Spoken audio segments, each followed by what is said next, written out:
in this research. And may I wish all of you good health, happiness, and our workshop to be a great success. Thank you.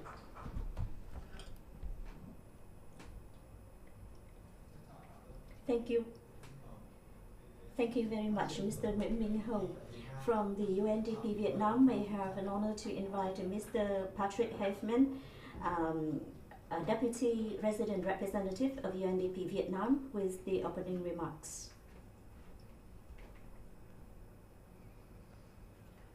Minh Hong, the chairperson of the Vietnam Digital Communication Association, Mr. Nguyen Quang Dong, the director of the Institute for Policy Studies and Media Development, or IPS, distinguished panelists and participants for the central and provincial government agencies.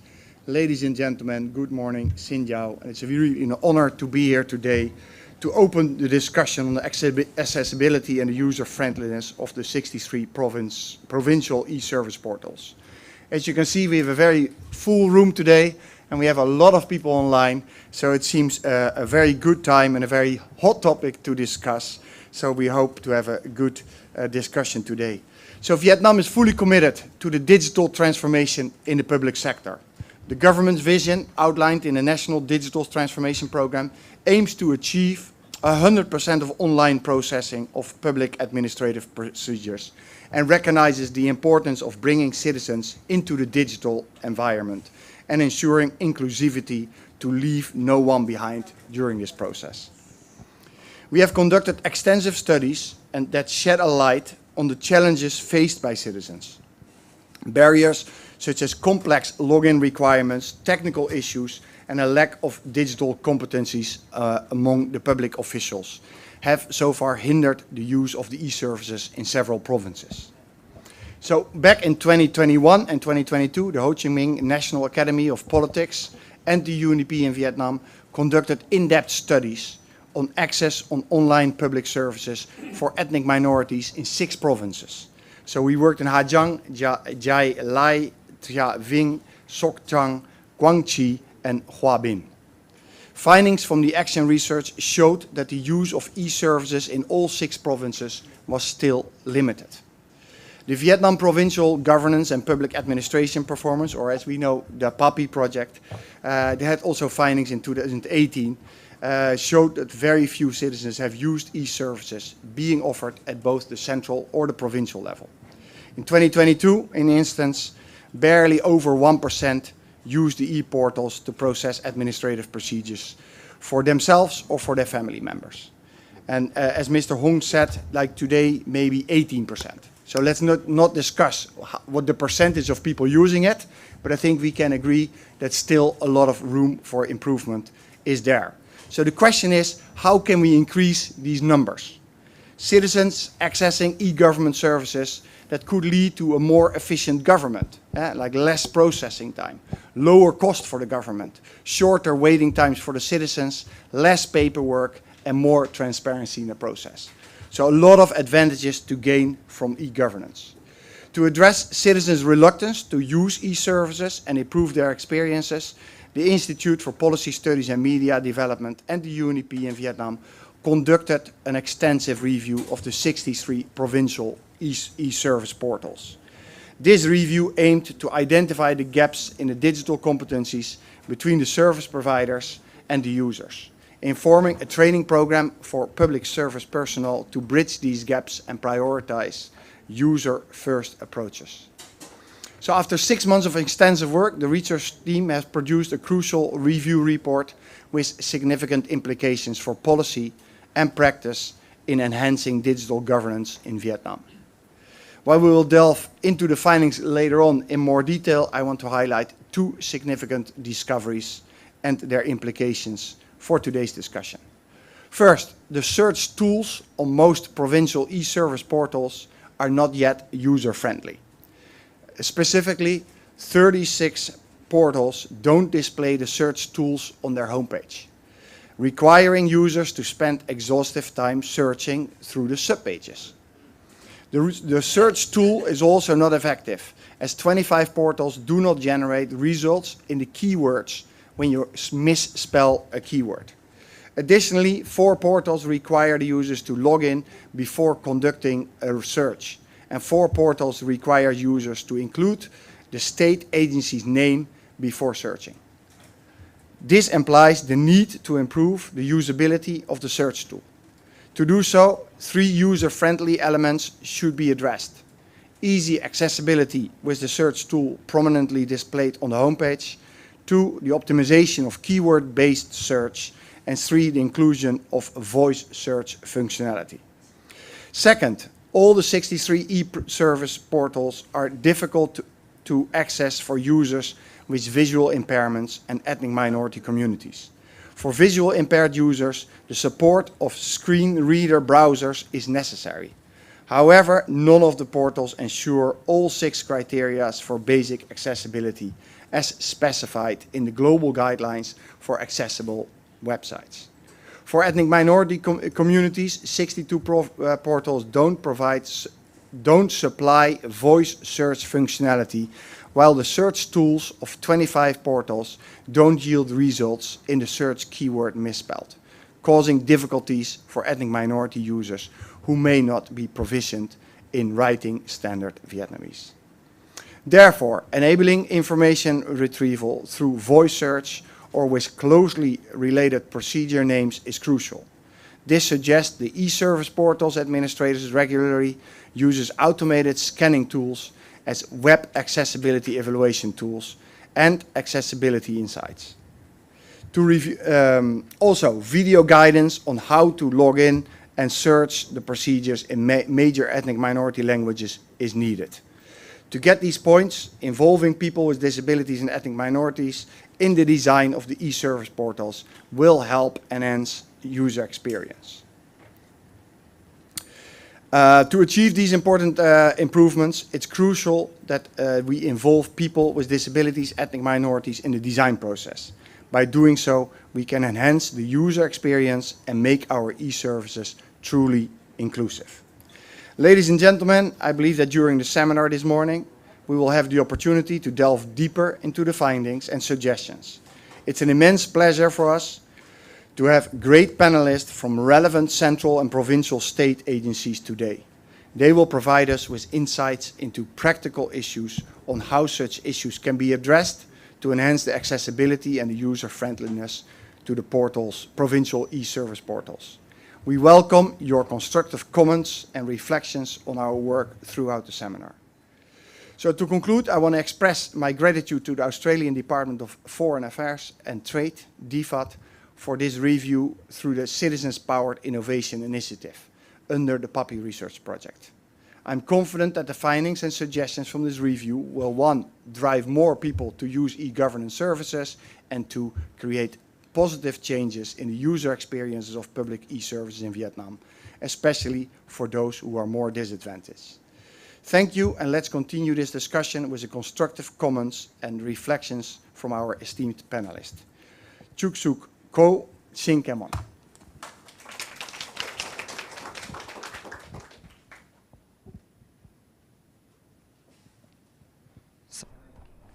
And now we start with a presentation on the review results, the first review. And we are going to have 2 parts of the presentation. The first will be delivered by Ms. Nguyễn Khánh Linh from the IPS on the assessment of the user experience.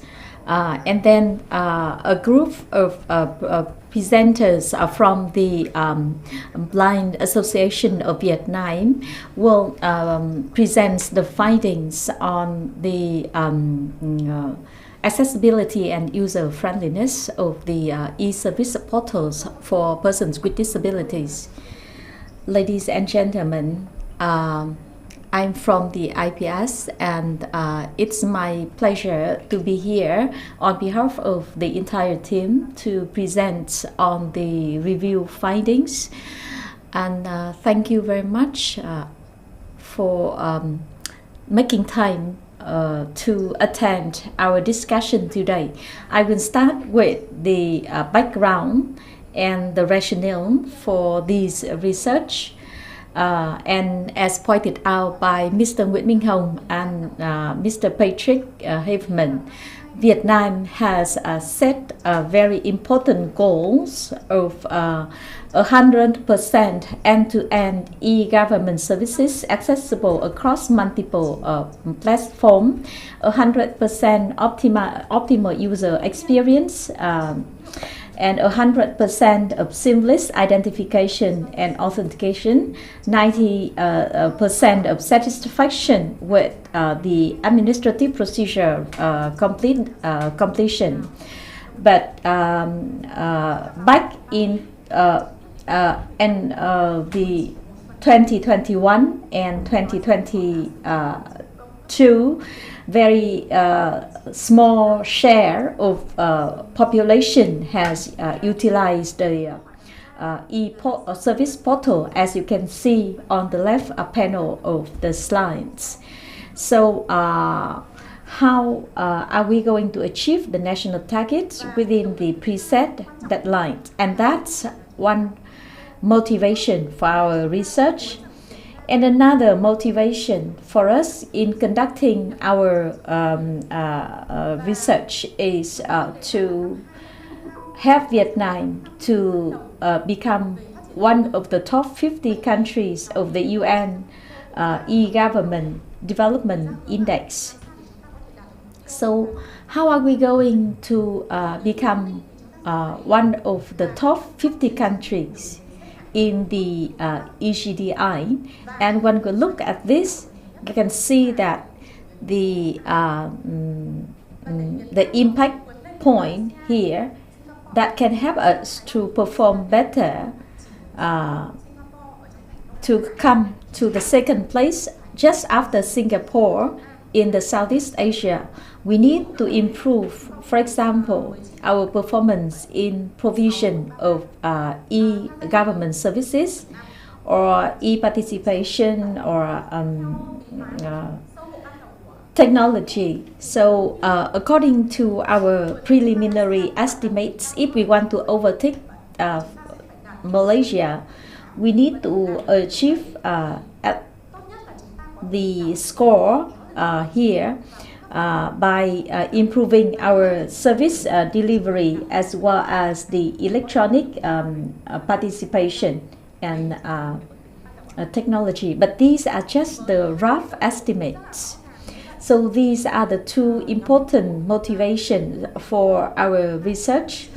And we have two objectives in conducting this assessment. First, we try to understand the user experience, and there are two target user groups that we try to examine. First, the general user group, as all of the vast majority of the population, and then the disadvantaged user groups, including visually impaired individuals and ethnic minorities, so that we can achieve leaving no one behind. And we also want to provide recommendations, policy recommendations. And regarding the assessment method, we evaluate the interface of the 63 provincial e-service portals.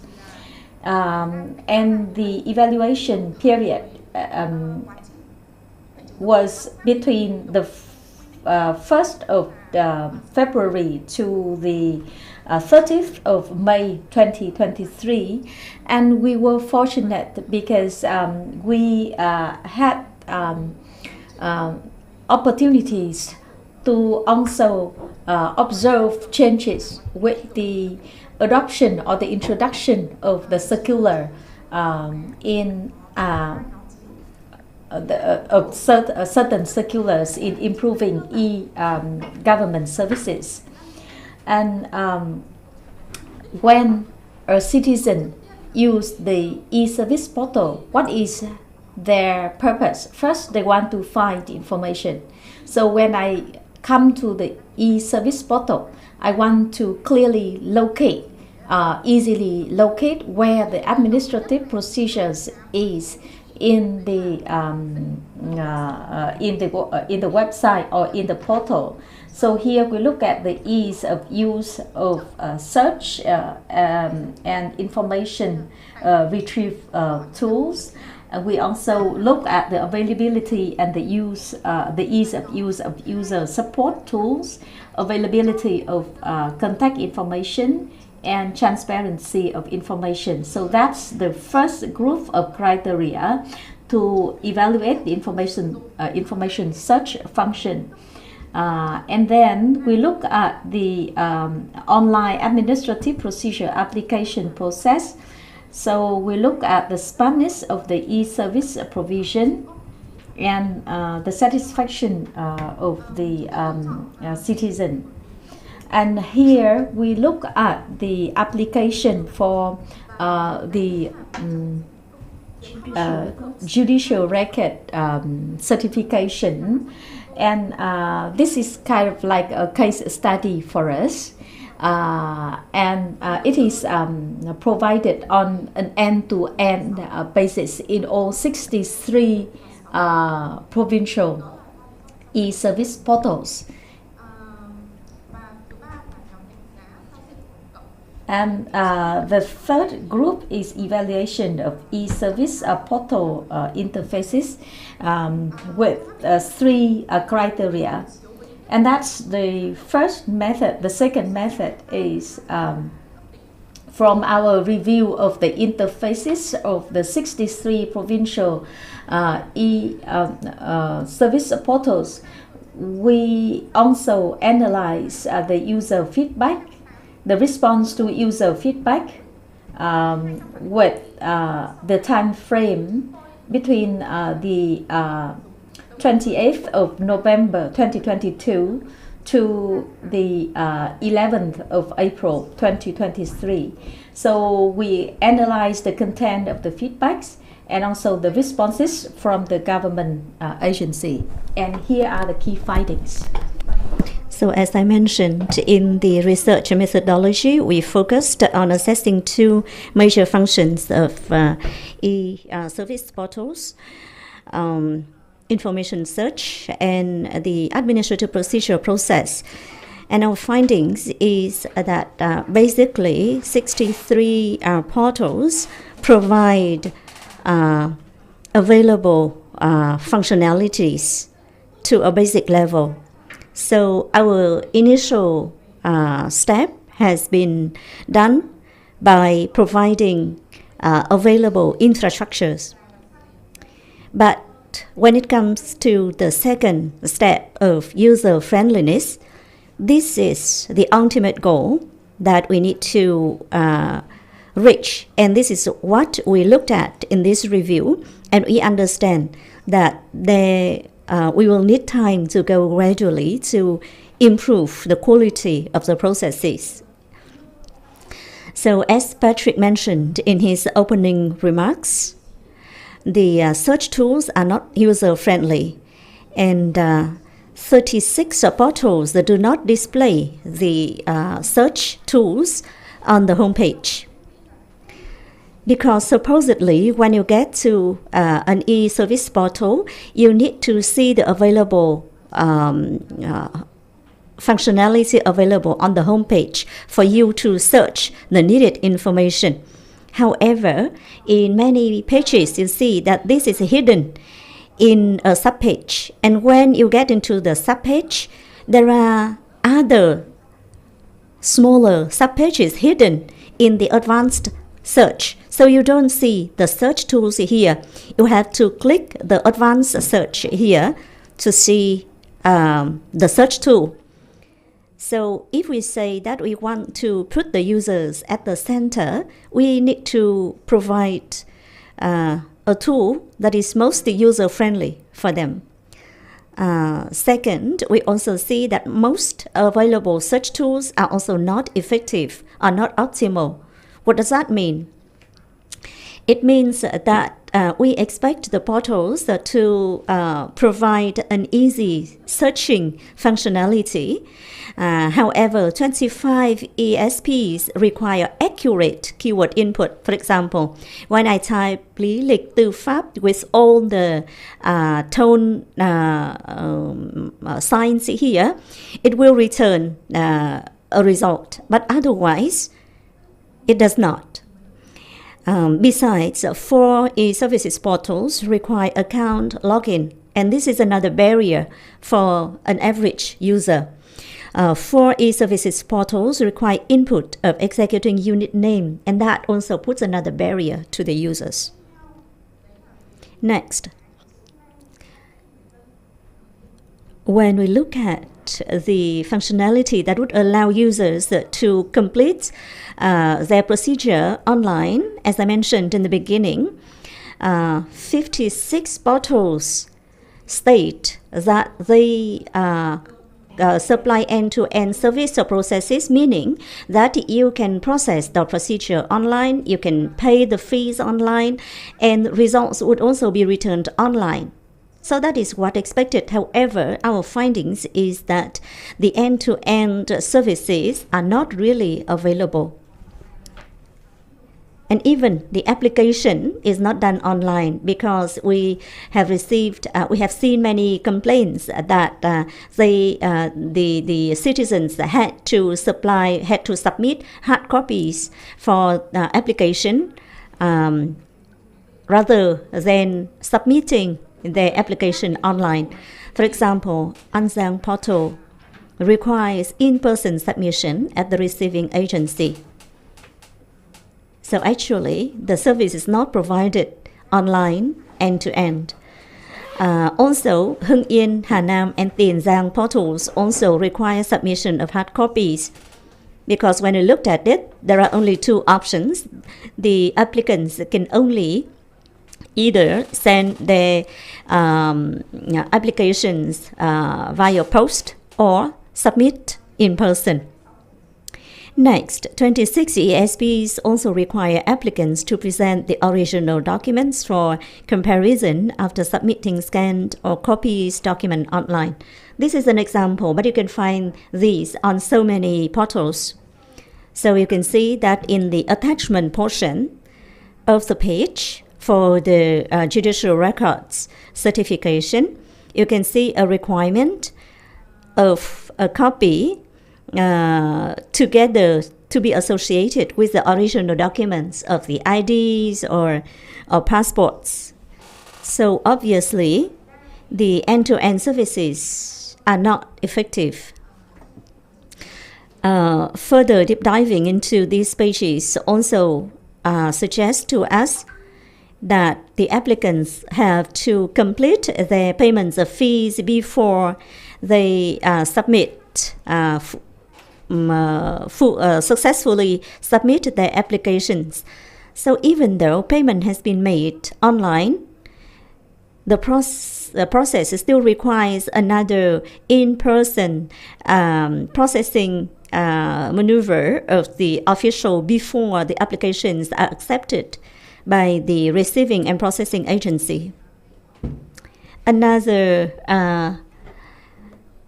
challenge here is the classification of types of applicants, which is confusing, because if you look at the screen, you'll see that for Đồng Tháp e-portal, e-service portal, if a citizen of Đồng Tháp wants to submit applications for an admin procedure, public procedure, before submitting the applications, they will have to choose from one of these 8 classes: individual within the province number 1, individual within the province number 2, etc., etc. So if I don't know who I am and which number should I choose, then how would you expect the person to be able to self-identify themselves from these 8 subcategories? Even though we recognize the efforts made by all the provinces by trying to put the public services online, however, I think that the level of details and nitty-gritty details of these portals have not yet been paid due attention. to design user-friendly portals and provide seamless functionalities for users. Next slide, please. Next slide, please.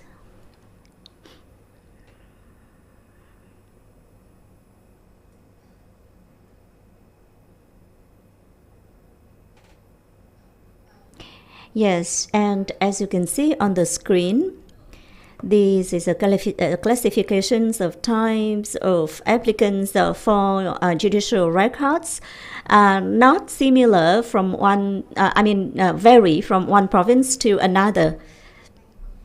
And then we hope that you will provide us with your ideas on how to improve them. Now, users' account information. This is an issue that has been repeatedly mentioned and discussed in the National Assembly forums and also Ministry of Information and Communication.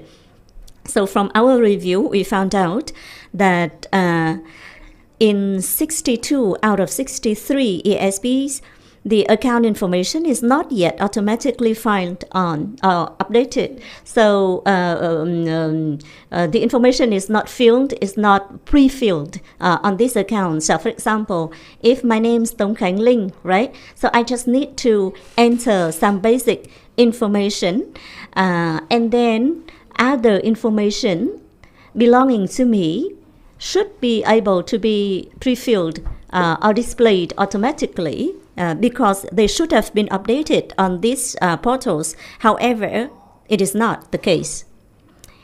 Next, we also see that only one province out of 63, which is Thái Nguyên, is doing well in this area. So we tried Thái Nguyên portal and we see that when we click update here, then all the information details here are pre-populated, can be automatically filled. Another thing is that one user will have to fill in their personal information several times when processing judicial records. Why? And where are they required to do so? There are in 4 places that they are required to put in their information when the information of the applicant for the issuance of the records and the information for the person submitting the application, additional information, and electronic declaration information. So we see that in other portals, we don't have this button for this functionality. So this is a screenshot that shows to you where the person has to fill in the personal information 3 or 4 times, just for one procedure.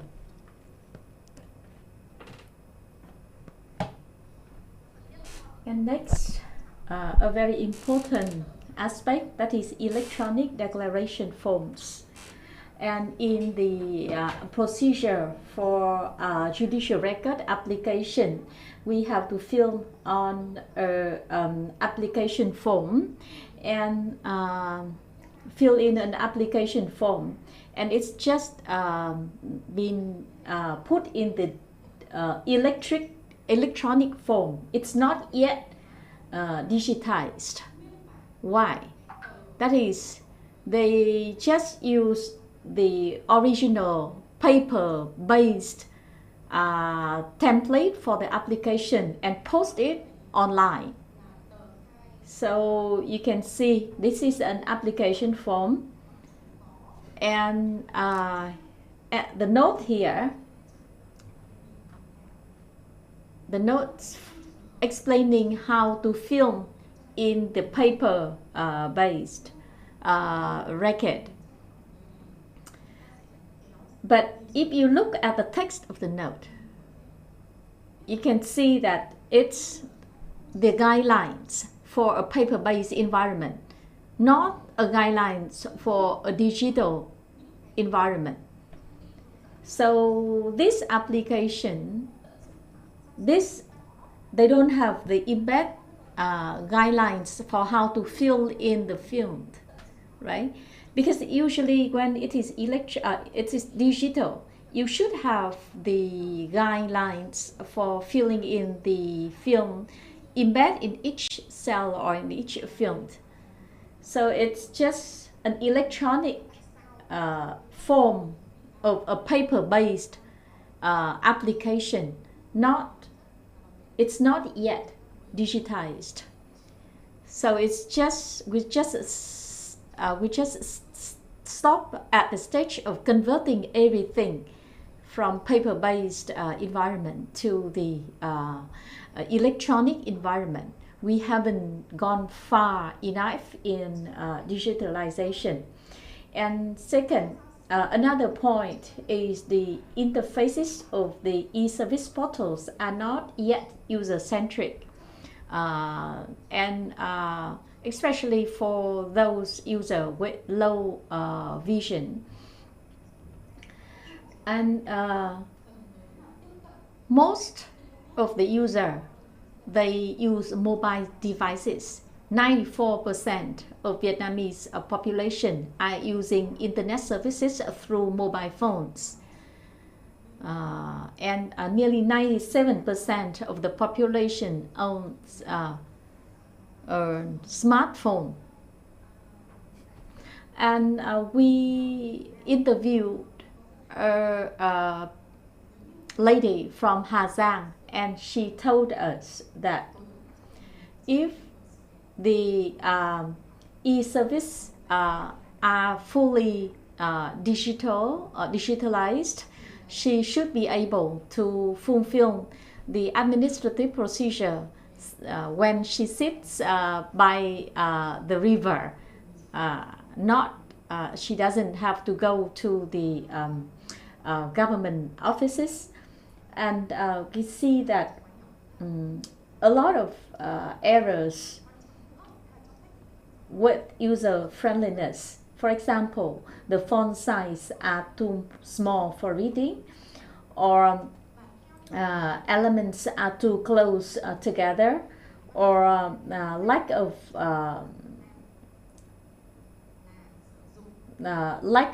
the voice search capability. And only one province, that is Thừa Thiên Huế, allows the voice search capability. And this is not just for low vision user. It's also like the ethnic minority people who cannot write well in Vietnamese language. They can use they should be able to use the voice search capability to conduct their search. And later on, my colleagues, the next group of presenter will talk more about this.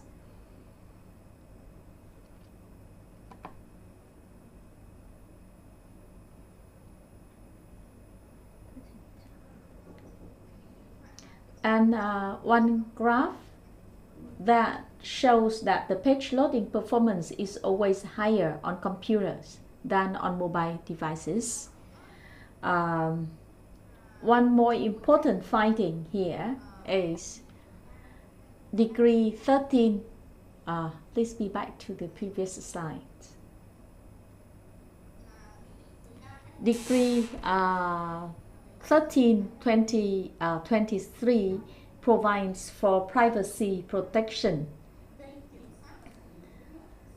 So under the decree, the party who controls the data has to publish the user privacy protection.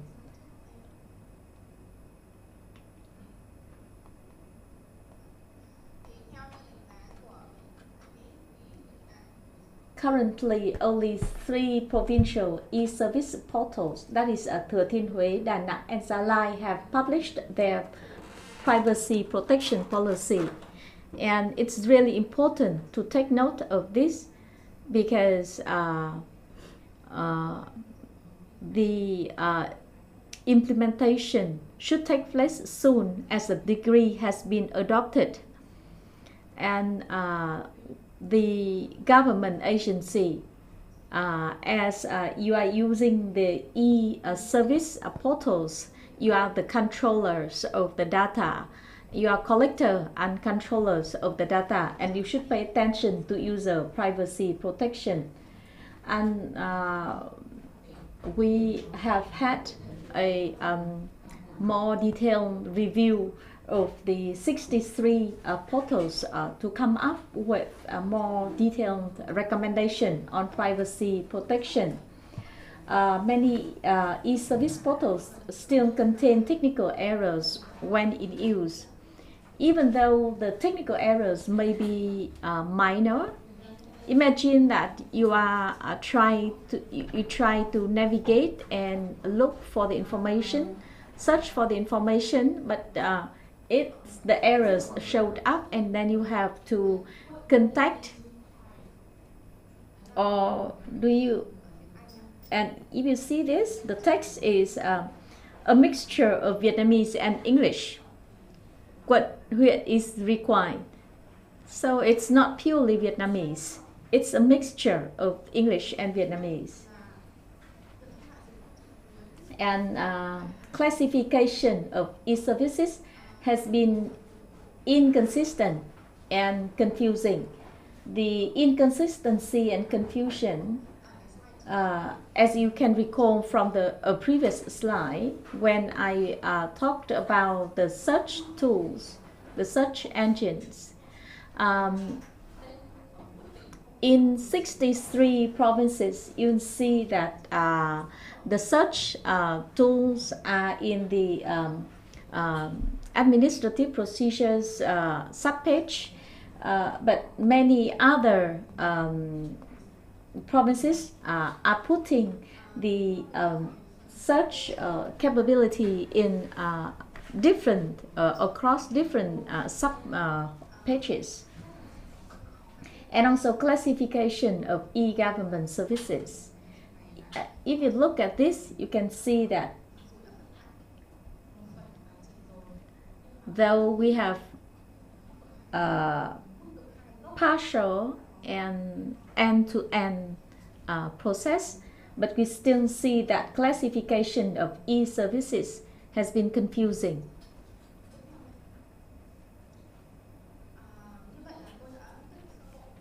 So that's the review of the interfaces of the 63 e-service portals. And after we conduct the review, we of the user face of the interface, we also looked at the feedbacks of the user.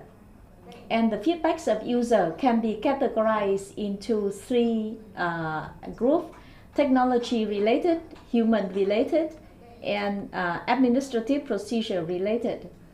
So the problems listed in the first column, technology related, are exactly the things that we have experienced when we conducted this research.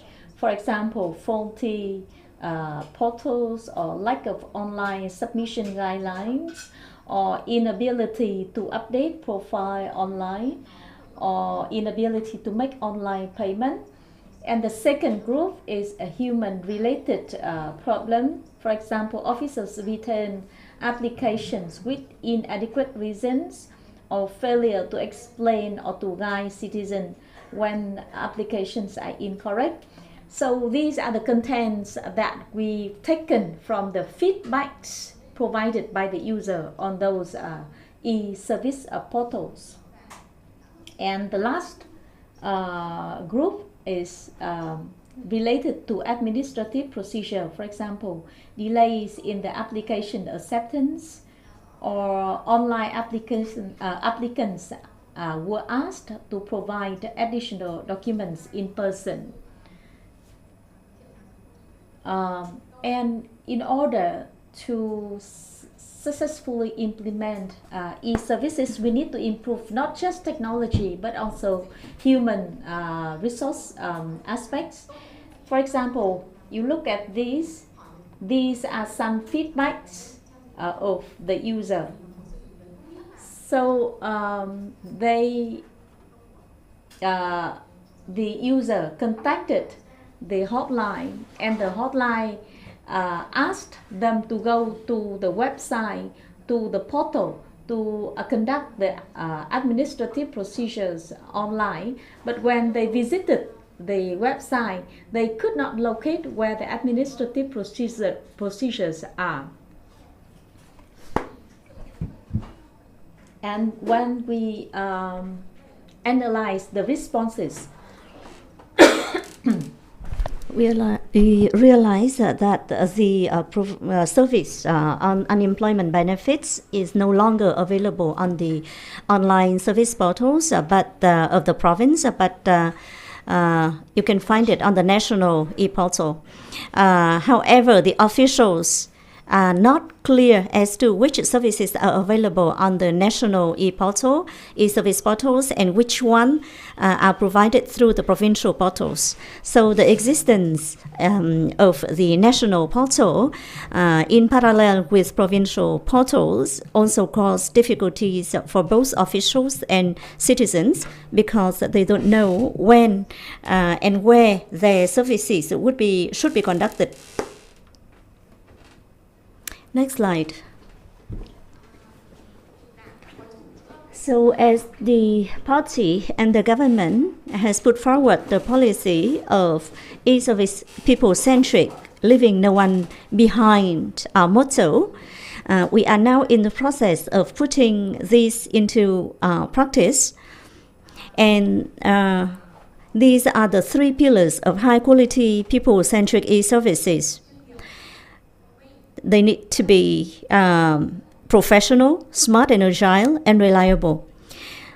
So professional e-services meaning that the interface need to be synchronized, the portals need to be user standardized, official and jargon and abbreviation free, Vietnamese language. The portals need to provide the ability to track performance by user experience assessment criteria.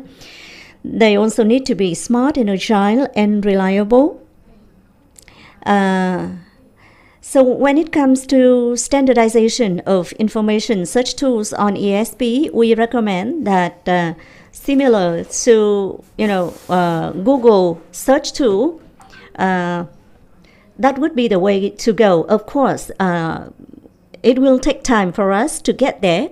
However, at least the standardization process need to take into account the ability to display on its ESP's homepage, optimize keyword search functionality, and enable voice search. And also, to ensure seamless user experience when delivering e-services, we need to enhance data connectivity, add data entry guidance, and automatic error reporting feature, and also allow online application submission, payment, and receipt of results. Another suggestion from us is that in the context of electronic e-government programs continue to evolve and develop in the next decade. And also, as we have observed continuous improvements over the review period from February to May, we believe that it is very important to have proper regulations for technical standards for connectivity and interoperability of e-service provision systems and platforms in order to facilitate technical connectivity, avoid system breakdowns, reduce technology transition time or update costs, and also to create opportunities for technology startups, small and medium-sized enterprises to participate in developing systems for public e-service provision. So that brings me to the end of my presentation about the review findings and suggestions. Now I will invite Ms. Võ Cẩm Giang to continue with the part of the presentation on the challenges in accessing public services from the perspective of visually impaired individuals.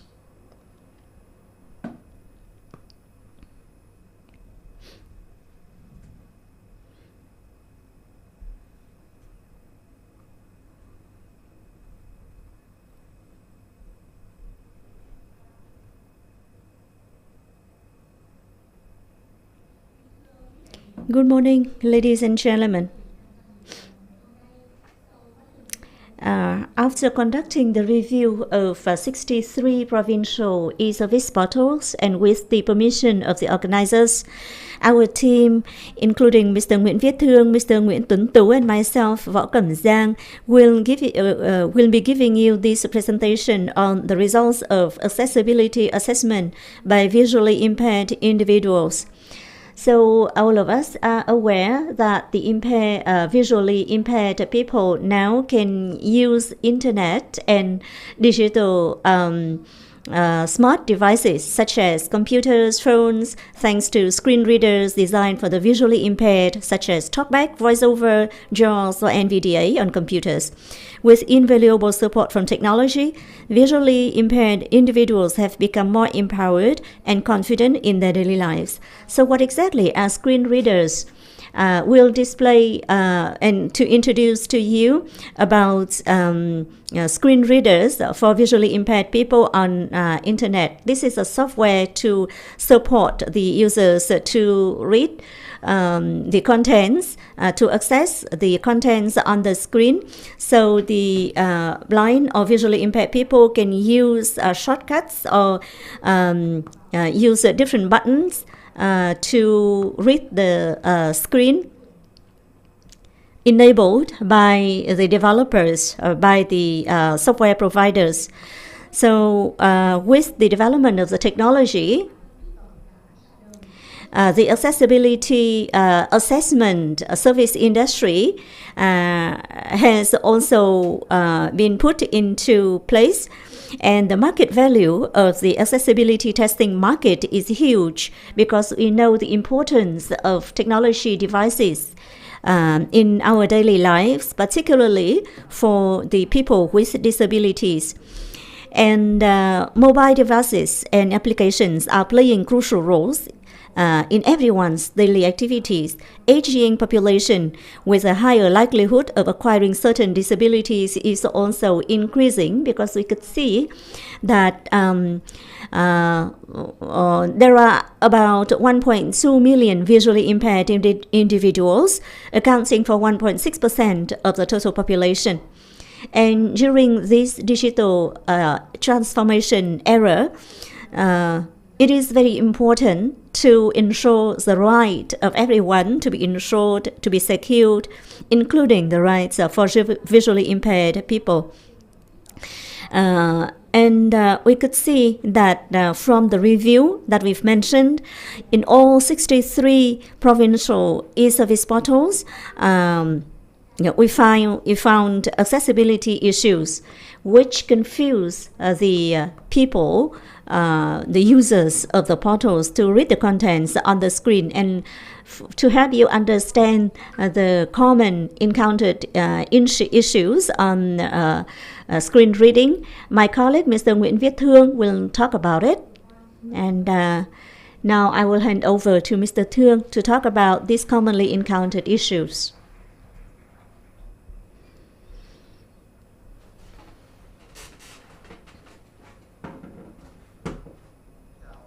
Good morning. Good morning to all of you who are present here in this room and also online. Distinguished guests, my name is Nguyễn Viết Thương. I am part of the research team, and we have findings about the commonly encountered issues, and the websites need to satisfy or meet some certain standards to support the low vision readers or user. And the first commonly encountered issue is the image-based authentication requirement that cannot be fulfilled. For example, CAPTCHA, or the second is missing or inadequate headings. The fourth is a lack of labels for links and buttons. Fourth is inaccessible and non-operational combo box. And finally, the absence of web status notification. For example, The first problem for authentication, they have to fill in CAPTCHA, and visually impaired user find it difficult to do it because we could not fill in the CAPTCHA. And second, the headings are missing or inadequate. When the website has headings, then it would be easier for visually impaired user to find the information that they look for, the key areas. So they just use the key H key on the keyboard. But 48 portals have errors related to the heading logic. The third problem is a lack of labels for links and buttons. So when you are using the website, you see that links to payment web page or links to web page for other functionality, and usually it has labels that the program can read aloud. So when there is no no label, there is a lack of label for links and buttons, the software cannot read it, and that's why the visually impaired user don't know what links it is about. And the fourth is the combo box. The option combo box, when we submit the application, you see that you have like options for you to select, like provinces. So you have the menu, the drop down menu. For example, in Điện Biên province, when you click in, then the website will be suspended, and then you have to get out of the website. So that's another technical problem that cause inconvenience, not just to visually impaired people, but also to general user who are not an IT expert. And the fifth problem is absence of web status notification. And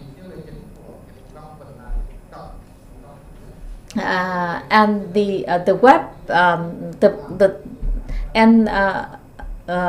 if you are reading an electronic newspaper, for example, usually you know which part or which portion of the web page you are in, but it's not the same for the e-service portals. Or when you submit a completed application, there's no notification that tell you that you have submitted. So these are the 5 commonly encountered problems that we have reviewed. Thank you very much for your listening.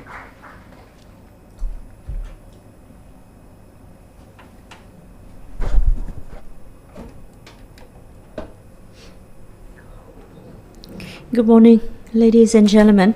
I'm Nguyễn Tuấn Tú. I'm also a member of the research team, and allow me to present to you a number of suggestions on how to improve the errors that we have identified on the 63 e-service portals. Based on our findings, we would like to suggest the following ideas. First, we need to allow users to choose a different authentication method, including audio and mathematical calculation. And second, the portals need to create headings for key content on all pages, and especially each page should have a level 1 heading to facilitate navigation, because the screen readers will see this as the anchor for them to navigate around the page. And also on the subheadings on the page should also have the appropriate level headings like heading 2 or 3. Thirdly, it is important to label links and buttons appropriately. As Mr. Thương mentioned, the links and buttons are not labeled. So even if the users can go to those links and buttons, they don't know what they are about. For example, submission or payment, for example, without labels, users do not know what to do next. Fourthly, it is important to add descriptions to illustrative images and hidden links within the images, because one common thing found in the e-service portals is that usually the link to the national e-service portal is hidden in a logo or in a subpage without any label. So finding the links without knowing what it is about confuses the visually impaired people. Fifth recommendation is related to combo box. It is important to configure user-friendly combo boxes and remove redundant repetitive text, for example, province or district or commune, because the name or the heading in this combo box already suggests what they are, whether they are province or districts or communes. So for example, you can put in H to go to all provinces beginning with H, rather than seeing the word province or district. And next, it's important to establish status notifications for the website, because Mr. Thương said that the users do not know whether the previous action has been completed or has been successfully done. That's why they don't know the status, and that is confusing. That is what confusing them, and they repeatedly click on one button, which causes more confusion and nuisance. We also have several additional recommendations on the efforts needed to ensure achievement of the web content accessibility guidance, WCAG 2.1 AA level. So the accessibility standards should be mandated as a requirement in contracts between government agencies and IT vendors or service providers, to make sure that people with disabilities in general and visually impaired people in particular can have better accessibility to the e-service portals. As from our review, we only focused on people with visual disabilities. We recommend that further analysis should be conducted for other types of disadvantaged groups in order to further improve the quality of the e-service portals. Thank you. Thank you very much, Ms. Tống Khánh Linh and other members from the Vietnam Blind Association for giving us a very detailed analysis and clear suggestions. Next, we would like to invite Mr. Dư Đăng Long from the National Technology Center with a presentation on the indicators assessing the information system for managing administrative procedures. Mr. Long, the floor is yours.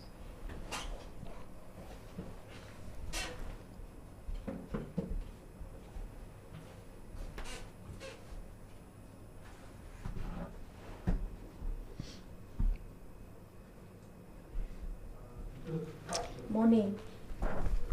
My name is Dư Đăng Long. I'm from the Ministry of Information and Communication, the authority for national digital transformation.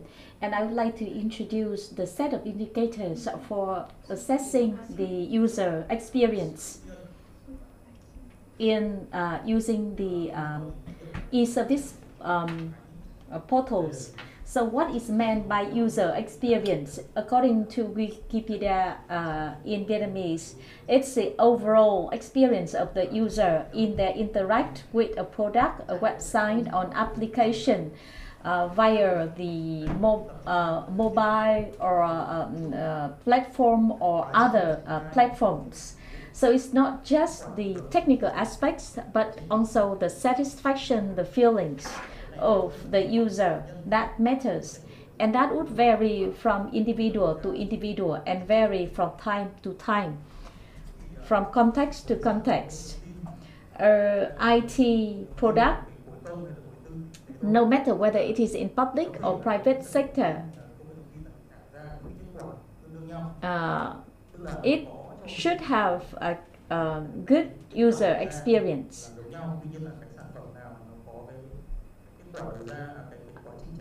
The user experience, the better the user experience, the greater the likelihood for success. And being well aware of the importance of user experience, the ministry has assigned the authority for national digital transformation to develop a set of indicators for assessing user experience. This is a challenging task for us because it's not just about technical or technology aspect. It also relates to non-technology or non-technical related issues. So we have developed a set of indicators which has been sent to various stakeholders for their input and contribution, and we've conducted pilot assessment as well, evaluation as well, and the preliminary findings have been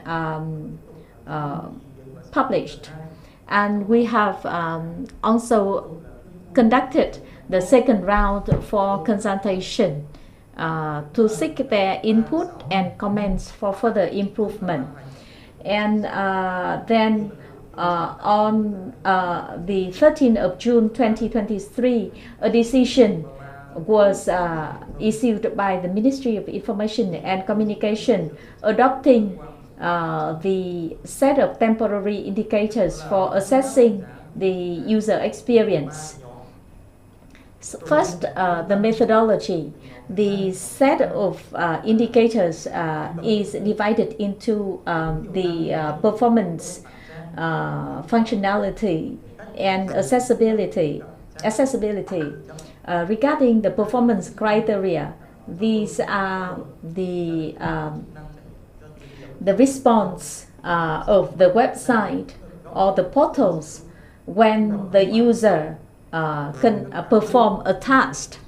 And mind you that we are looking at this from the perspective of the citizen, of the user, because we are trying to evaluate the experience of the user, and the WCGA the WCAG have their indicators or criteria, and these are the optional, the recommended standards, not the mandatory standards. And there are 3 levels of the standards.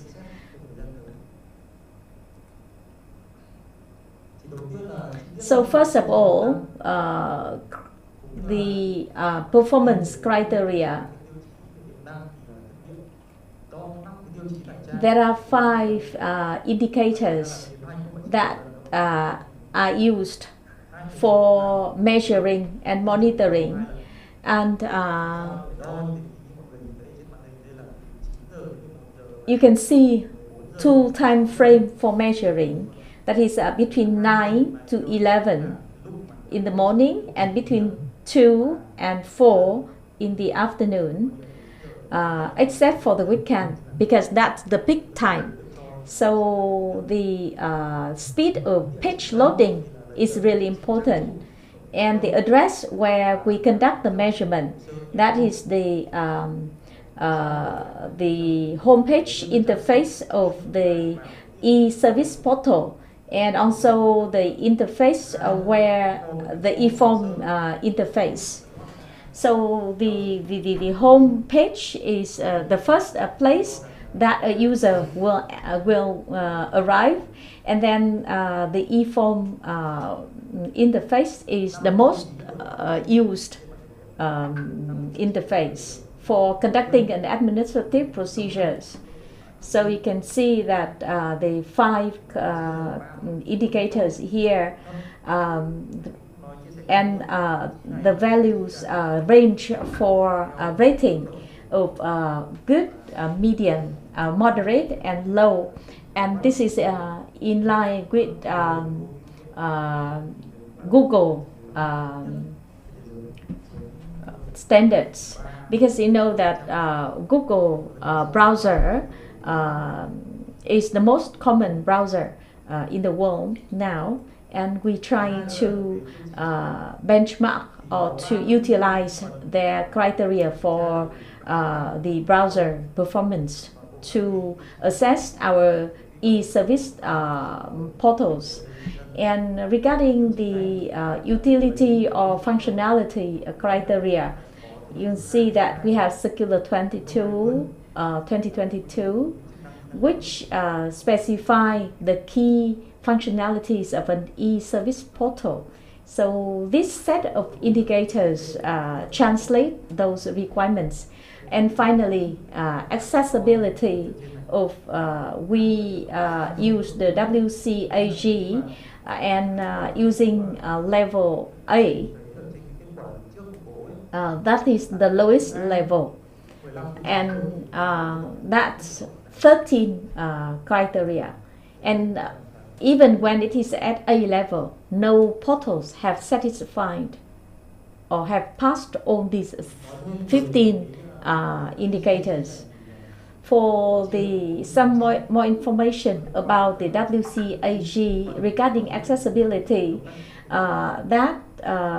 those indicators can be categorized into 4 groups. That is perceivable, that is information and user interface components must be presentable to user, and then understandable, that is readable, predictable, and input assistant, operable, keyboard, accessible, navigable, and compatible, and finally robust. Compatibility with both current and future technologies. And these are just the 4 principles, but we still need to translate it into very concrete indicators. And it's not just about technology, it's also related to human. Because when you have good technology, but then the officers in charge is slow in responding, then the user experience is not good enough. And we plan to have biannual assessment of user experience, which will help us, which will provide us information for improvement. And the grading or the rating of user experience of e-service portal will help provinces know where they are. So you have 5 rating, A, B, C, D, and E, and the corresponding scoring range. And finally, some information about the e-service monitoring, measuring and monitoring. This EMC system is divided by the Ministry of Information and Communication for measuring, monitoring, assessing and managing the effective use of information and e-service online government services. In the past, provinces and ministries, they will put all the information and the findings and then submit it to the central government. But now we try to put in place a system that would allow real-time sharing of information and enhance the efficiency and effectiveness of the use of e-services. Thank you. Well, thank you very much, Mr. Dư Đăng Long from the National Digital Technology Center. And to continue with our program, I would like to invite you to the panelists session, in which our panelists will discuss the improvements, the suggestions for improvement of the online service portals. This panel discussion will be moderated by Mr. Nguyễn Quang Đông from IPS and Ms. Đỗ Thanh Huyền from UNDP Vietnam.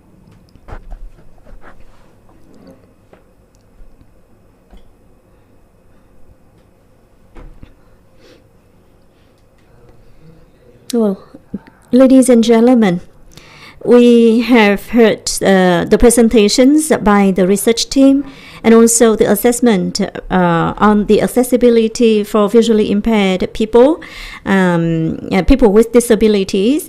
We have also heard the work under the Ministry of Information and Communication on the set of indicators assessing the information system for managing administrative procedures. And now we have this panel discussion, and we've got more than 1 hour for discussion for us to hear from the panelists and to hear from the participants who are joining this discussion online. So first, I would like to invite Mr. Nguyễn Hoàng Huế from the Administrative Procedure Regulatory Agency, Mr. Dư Đăng Long from National Technology Center, Mr. Phạm Quang Trí joining online. Mr. Phạm Quang Trí is the Deputy Director of Thừa Thiên Huế Provincial Center for Public Administration Services. Mr. Nguyễn Đức Mạnh, Deputy Director of Hà Giang Provincial Center for Public Administration Services. Thank you, the panelists, and Mr. Chi and Mr. Mạnh for joining us today in this panel discussion. To kick the ball rolling, I will give the floor to Ms. Huyền to start with the first question. Thank you, Mr. Dong. I'm also very eager to hear from you, and Mr. Chi and Mr. Mạnh also part of this discussion online. And in this session, we want to hear from the provinces on the implementation of services, public services in their respective provinces. Because as assessors, for us, we find that implementation of policies and regulations at provincial, at local levels is very important. And to understand how and what the provincial authorities are doing, we want to hear from you in order to understand the advantages, disadvantages, or challenges in implementing the government's policies in your provinces. We also want to hear from you about your ideas on how to improve policies to facilitate your work at the local levels. So that's the objective of this discussion. And first, we want to hear from Thừa Thiên Huế Center for Public Admin Services. And thank you, Mr. Phạm Quang Huế, Phạm Quang Trí from Thừa Thiên Huế,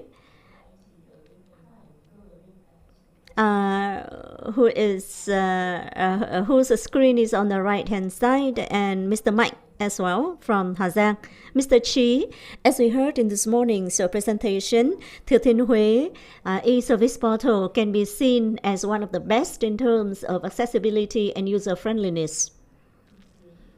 And the search tools and voice search functionality is available on your portal. So can you share with us your experience and what you have done with it in recent period? What are the advantages and disadvantages or challenges in your redesigning efforts? Thank you, Ms. Huyền, for your question. Mr. Nguyễn Minh Hồng, Chairman of Vietnam Digital Communications Association, Mr. Patrick Hefman, Deputy Resident Representative, UNDP Vietnam, officials from the government agencies, and colleagues from provinces, ladies and gentlemen, from Thừa Thiên Huế, I would like to firstly extend my thanks to the organizers for inviting me to join the discussion today. This is an opportunity for us to have a review of the performance and practices in different provinces in terms of providing public services through their e-portals. Thừa Thiên Huế e-service portal, I must say, is not that good, but we are in the process of improving it continuously. We are also making efforts in order to to meet the standards, the criteria as stated by the colleague from the Ministry of Information and Communication. There are still many shortcomings, but we have tried to improve our portal, to improve its interface and also the user-friendliness of the portal. So under the Decree 61 on the single window system, Thừa Thiên Huế, like many other provinces, have launched our e-service portal for public administrative services. And there are two models. The first part is the online public services for our citizens to process, to implement the admin procedures on it. And the second model is the e-portal, information portal, for our officials to process the procedures when applications are sent by our citizens. So at the moment, we receive a significant attention and support from our provincial government. In 2021, the share of public services processed online was low. In 2021, we received only 379 applications, and 22% of them were online. At the commune level, 176,000 applications were received. However, only 1.8% was processed online. And the majority of these procedures were actually done by the commune officials on behalf of the citizens. So at the end of 2021, with the support from UNDP, and with the permission of the provincial committees, People's Provincial Committees of Thừa Thiên Huế, we launched an initiative in order to enhance the user-friendliness and accessibility to online services to our citizens and upgrade the services to level 3 and 4. And after the decision was made, we immediately started to implement this initiative, and it was implemented for 6 months, from November 2021 to June 2022. We worked with experts from the project, from UNDP and IT consultants and advisors, as well as consultants on public administrative services. And we looked at the systems at the provincial level, at the district level, and also at the commune level. And we also worked with the Association of People with Disabilities and Blind Association to identify the shortcomings, the problems, the issues with our e-portals, to understand why the usage of our portals is so low, only 1.8%. So the research was done thoroughly with regard to the Blind Association. We conducted face-to-face interviews. We also let them experience the portals directly. And you know, at the beginning, when we developed the IT systems or the e-service systems, it was usually driven by the government's policies and new regulations, and we hired vendors to do it. In some cases, procurement was conducted by the Provincial People's Committee, but other systems were provided by vendors from other mechanisms of the relative authorities. So the experience varies. For the visually impaired people, the usage was very low. And when the visually impaired people tried to use the e-portal service, e-service portals, many issues were found. For example, for an average people without disability, when we see a screen, we know we can see and know where to go. But for visually impaired people, they have to use the portals through a software, a supporting software, to recognize what is there on the screen.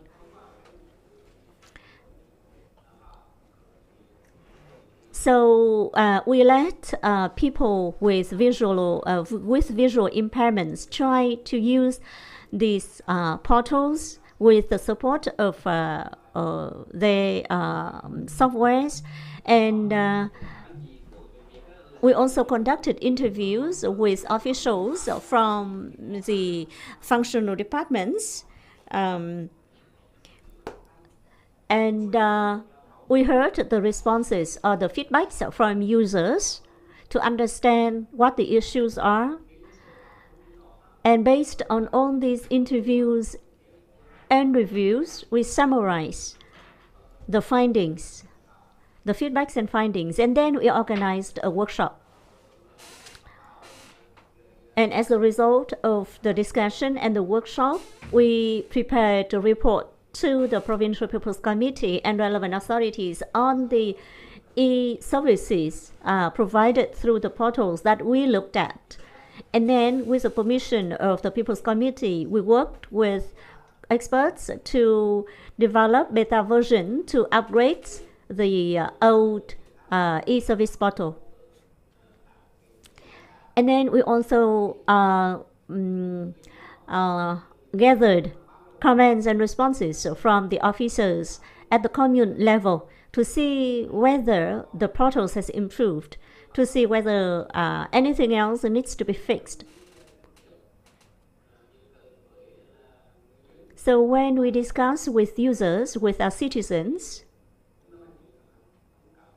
and also we discussed with people at the commune and district administrative centers, we found that they have many complaints and several pages of complaints or comments and feedbacks that was gathered, suggesting to us many issues. For example, people were reluctant to said that they were reluctant to use the e-services.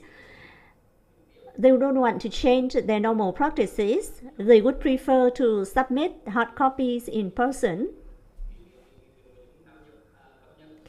because they find using the e-portals cumbersome. For example, as we heard from previous speaker, even when they try to use the e-portals, then they are not sure whether their application has been successfully submitted or what is the status of their application now. So they would rather go in person to make sure that it is fast, and they have the sense of control over the process rather than being left unsure about the status. So there are other barriers in terms of using the technology. So we gathered these feedbacks to understand what the barriers are, why people are not really willing to use the e-service portals. And then we reviewed the current portals to fix and to address the identified issues. So as a result, the portal as it is now performs better, much better than it used to be back in 2021. And we already took into account the needs of visually impaired people.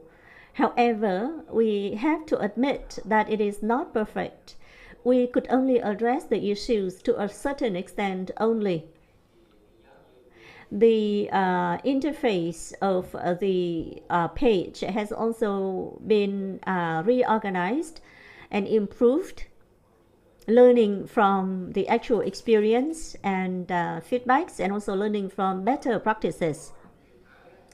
During the implementation of this initiative, in the first 6 months of this year, 2023, the usage rate of e-service portals at the commune level improved from 1.8% in 2021 to 6% this year. Of course, it is still low compared with other provinces, because we are aware that in other provinces this usage level is much higher. However, it is already an improvement for us. And we just try our best to do whatever better for our people. And our officers also only provide support to the people for them to be enabled to use the portals themselves rather than do the procedures on behalf of them. There are challenges in this whole process because, public services are complicated, while the level of development, understanding, and competencies of people vary a lot.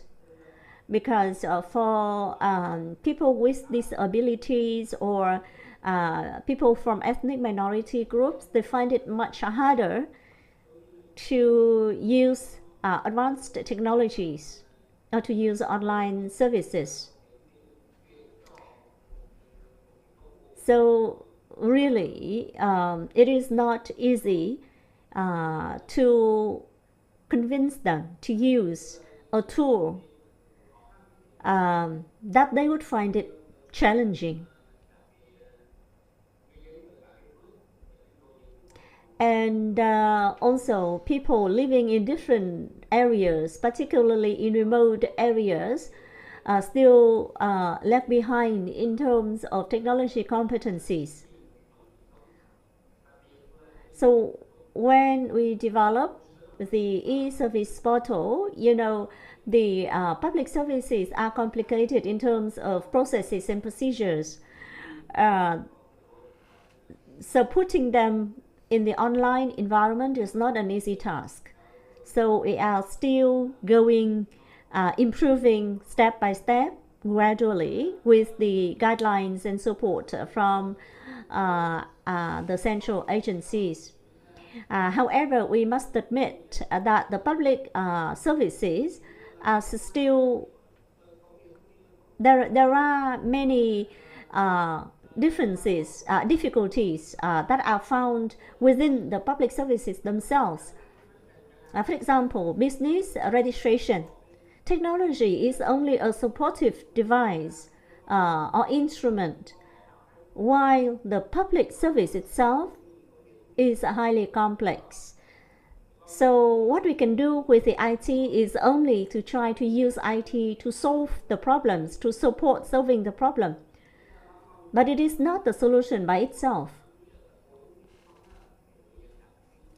There still needs to be very clear guidance on how the public services should be implemented, processes and procedures to be streamlined, because there can be overlaps, there can be complications in having these public services implemented or fulfilled. So some services can be provided remotely or online, but some others do not seem to be that easy to be handled online. It is also important to provide sufficient guidance to users. Once we've got good systems, IT systems, and good databases, for example, residential information databases, it's very important to ensure the connectivity between different systems. However, there are lots of limitations found on provincial e-service portals. So it's important to help the people to be able to use the e-portals in the easiest manner, at least for simpler procedures. For example, birth certificates. And updating information should also be made appropriate.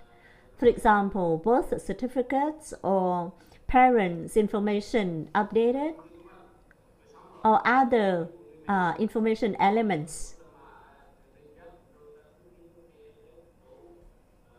So we've got many detailed elements of information that may complicate the use. So as an IT guy or as a manager, as an official, we may find it safer for us as implementers. However, it complicates the use for the users. So the connectivity with the available databases would be very important to facilitate users to use online services. Thank you.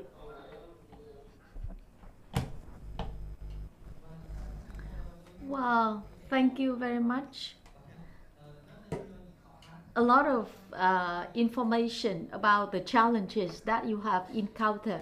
But Thừa Thiên Huế, as we understand, is still a province with a relatively high level of digital transformation level and the use of greater use of IT, because Thừa Thiên Huế has always been among the top 5 provinces when it comes to digital transformation, but you have encountered a lot of challenges. So that means that e-government services would be a challenging journey. So I'm interested in how you roll out this effort, because in his presentation, his remarks, Mr. Hồng at the start of the conference also mentioned that we should have some experiment and then roll out. So I just want to ask Mr. Mike from Hà Giang, as Hà Giang is a mountainous province, and you also received the support from UNDP. Which administrative procedures have been identified as the focal area, as the focus areas. And could you, in 3 to 5 minutes, allow us in how the approach, the gradual approach, would help you? Mr. Nguyễn Minh Hồng, the chairman of the Vietnam Digital Communication Association.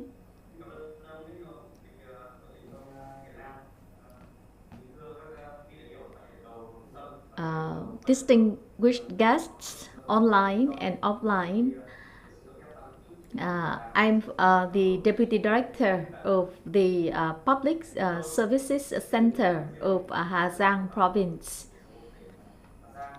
And it's my honor to be here discussing with you about e-government services for Hà Giang population, especially for ethnic minority people. And we have re-engineered our business process in order to enhance the efficiency of our efforts in completing or in processing administrative procedure applications. There are shortcomings and problems. For example, the lack of the infrastructure, the limited use of online services by the population. And most of the administrative procedure conducted online, as we found out, are the procedure conducted by the government officials on behalf of the citizens. And it's like you see that we provide them an e-services portal. It's like providing them with a cake for them to enjoy, but whether the cake is really user-friendly, is really good, is really tasty for them to take, to accept, that's a different question. And it's also, we have found out that the procedures, for example, for applying or submitting application is really complicated, and also the lack of internet access of the population, because a lot of them do not have internet access, and also they lack the knowledge to file the administrative procedures online. So with the support from UNDP, we have initiated a project to improve the experience for citizens to complete or to conduct the online administrative procedure. We have some awareness outreach initiatives to help citizens to understand the benefits of completing the administrative procedures online. And we also discussed with them carefully to understand the challenges that we faced with. And 35% of administrative procedures have been digitalized in a more meaningful manner. And we pilot 10 core essential e-services. They don't have to, they can use the scanning of utility in their phones to submit the certification or the paperwork. And also we can we have the connection with the national database so that we can verify the user, the identity. And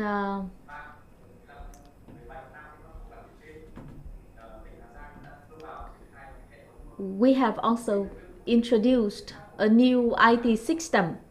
We have launched a new IT system to replace the existing system, which allows connectivity with the database of the national portal as well as other databases.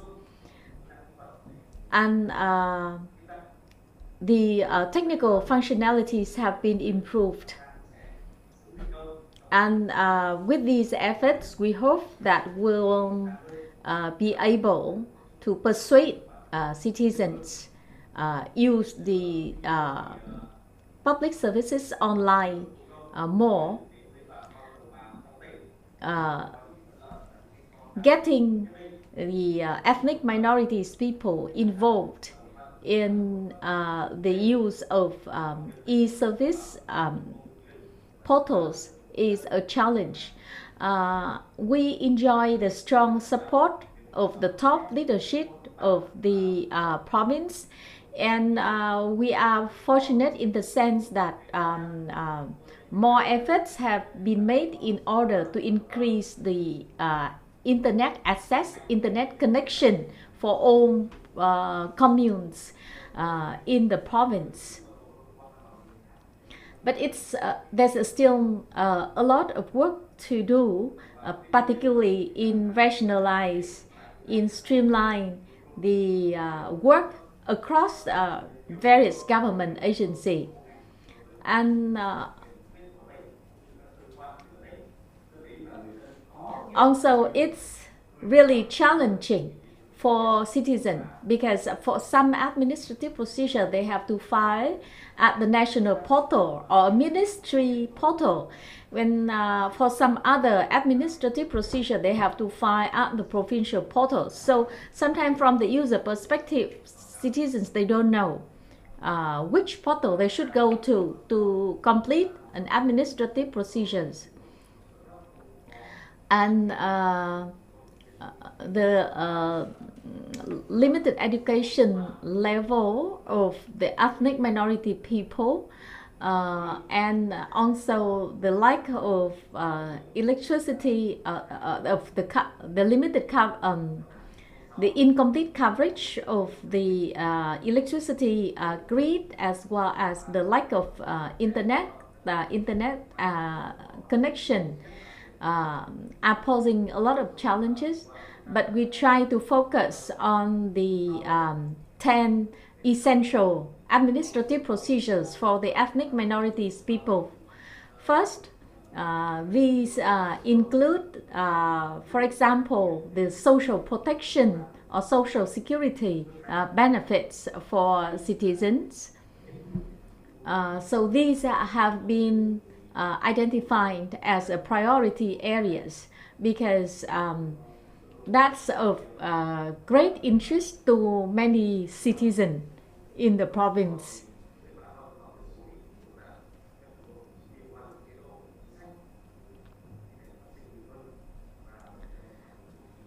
So we'll give a priority to those administrative procedures, and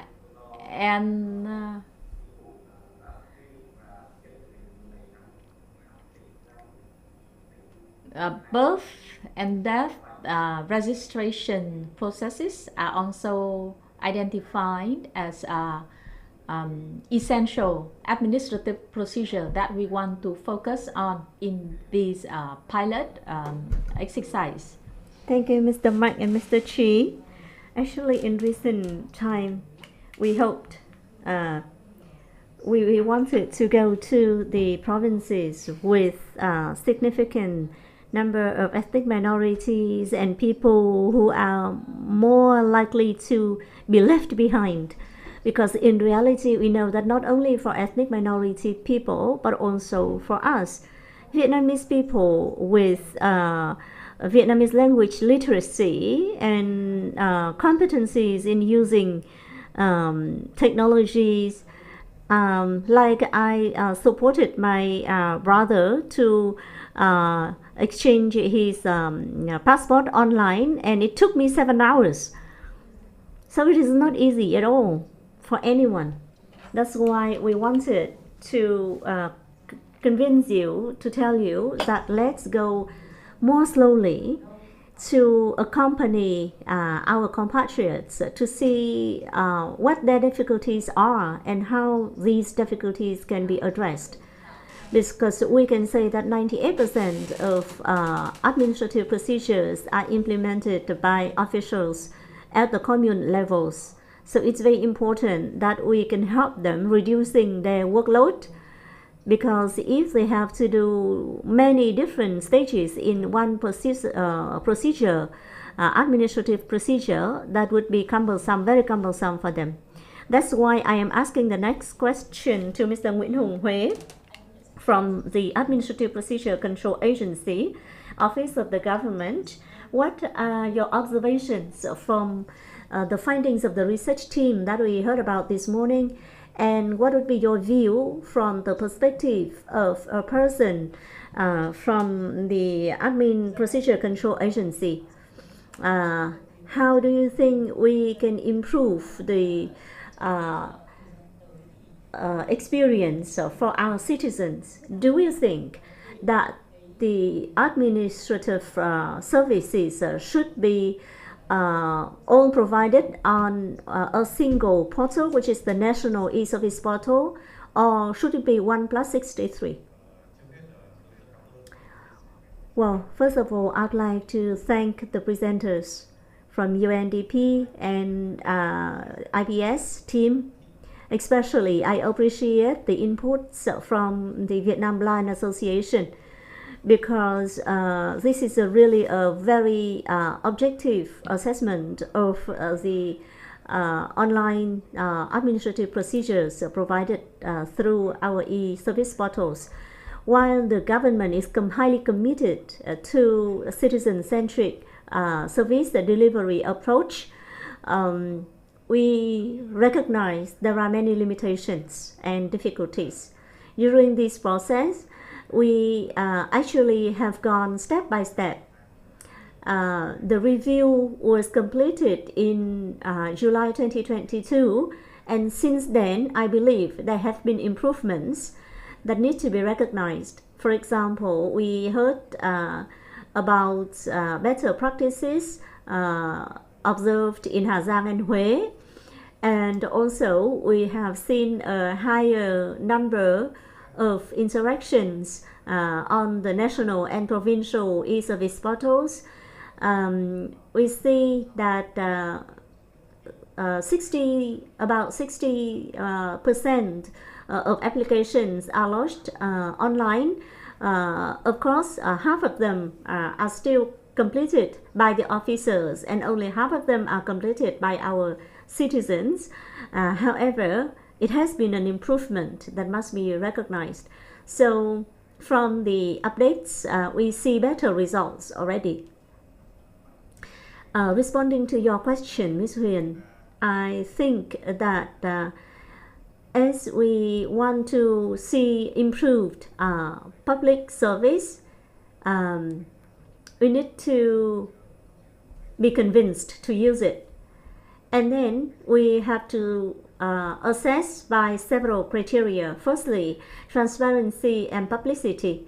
So we are making efforts in this direction, because the government also makes it clear that one of the major requirements here is to provide clear and transparent information on public administrative procedure requirements for the procedures to be implemented for our citizens. So I agree that on many e-service portals, information searching function is not really user-friendly for our citizens, especially for more disadvantaged groups. And we agree with this observation, and definitely will make efforts to improve it in the future. Second, quality of services being delivered. I agree that many agencies have not re-engineered the public administrative procedure process to streamline these procedures, to make it easier and simpler for use. because if we want to improve the service to be delivered, the processes to obtain or to implement these services need to be streamlined. The process of using and reuse the available information by different authorities is still very limited. And if we cannot reuse the information that has been entered into the system, that has been filled into the system from the previous procedures, then that would be a big waste. Because as Ms. Ling mentioned, while we have the national database for residential information, users still have to fill in their names and every detail of their IDs, etc. Of course, we need to leverage on the existing database, which should be built on digitization of data, such as residential database or the civil status database, etc. Second, we need to ensure friendly acceptance of applications, because we heard that people are confused as to whether their applications have been accepted and processed. So this requires discipline in implementation, which has been stated repeatedly by the Prime Minister. The provincial authorities are required to publish the list of officials that have caused harassments or have caused difficulties to processing procedures for their citizens. So the administrative discipline is very important. And the third aspect here is the IT infrastructure. The organizers asked me a question: how should we improve the current situation? So there are two aspects to it: the services themselves and the platforms. So we need to comply with the government's requirements that for shared platforms, we need to use shared platforms. For voice search platform, for example, this is a shared use platforms that could be used for all 63 provinces to avoid the need of investing in different platforms by different provinces, which is another waste of money. Chatbox, for example, this is also a platform that could be shared by all provinces. So Decree 42 of the government also charged the Ministry of IT, Information and Communication to work on it. So hopefully that will be introduced to enable use for all 63 provinces. Now, when it comes to services, it is the business side of it. Firstly, we have to look at the policies and mechanisms to enable this business procedure to be implemented. For example, we talked about removal of paper household book. So even though it is an advanced policy, but the operationalization of this policy is not that simple. That's why we had challenges in the initial stage of implementing this policy. Or we talk about the end-to-end online birth certification procedure. So under the law on civil status, citizens are required to go to the civil status registration office to sign on the paper-based registrar, right? So we cannot provide an end-to-end online service without revamping our own procedure as specified in the law. And once the institutions are put in place, the authorized or competent authorities will have to do their job of implementing or engineering the process, testing them, etc. So only then could we have really end-to-end online admin service available. And finally, the assessment or evaluation from the user's perspective from both sides, the citizens themselves and the officers themselves, the officers who are using the system to provide the services. So the issues need to be addressed from both users' perspective and the officers' perspective. So I hope that with your feedbacks, we can improve the services further in the future. Regarding the specific question of a single national portal for e-services or 63 plus 1, in 2022, if you went to Ho Chi Minh City, you would have recognized that even every district, every precinct ran their own portals. So that's why the government then required or instructed that every province will run only one e-portal for their province and one national system for the whole country. So it is 1 plus 63. So for the time being, we are in the transition process. So I think that optimization in the 1 plus 63 formula would be the way to go. But going forward, we will have to keep our eyes on what is going on and what needs to be fixed further. Thank you. Thank you, Mr. Nguyễn Hùng Huế from the Agency for the Administrative Procedure Control. You've mentioned the different aspects of the digital transformation, and you also highlighted the importance of transparency.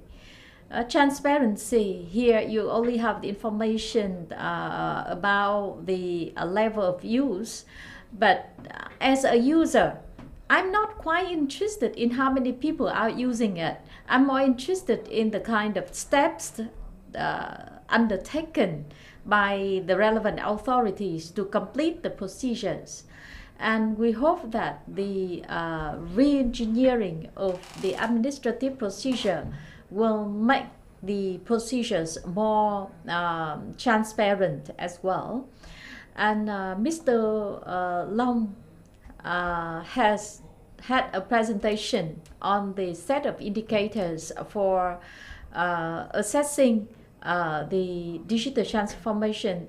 And I just want to ask Mr. Long, what provinces should, what kind of groundwork that provinces should do in order to collect information for such evaluation, and also the implementation, any points that they should note in their implementation. Well, thank you, Mr. Dong, for the question.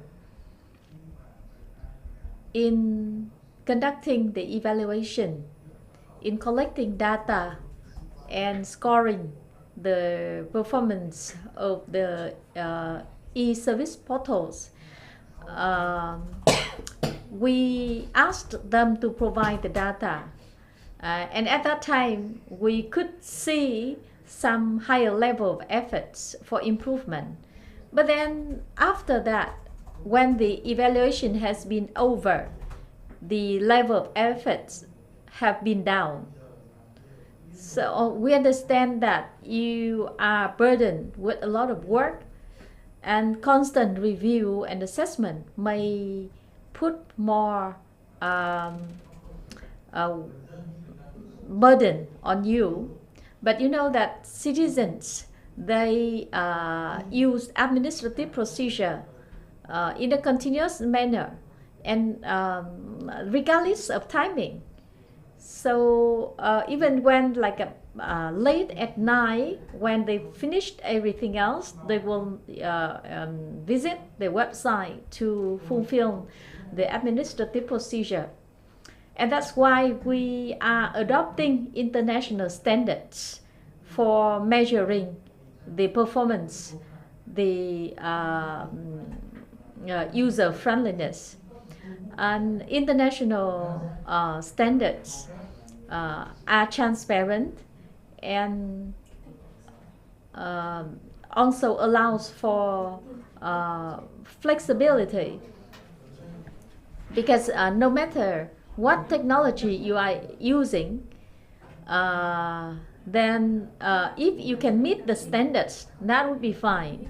And as the review, the evaluation will be conducted on a biannual basis, we would urge a province to look at the basic requirements as set forth in the international standards to ensure the quality of their e-services. Imagine that a citizen, when they go to the portal, if they wait for 3 minutes for the page to load, no one could be patient enough to wait for that.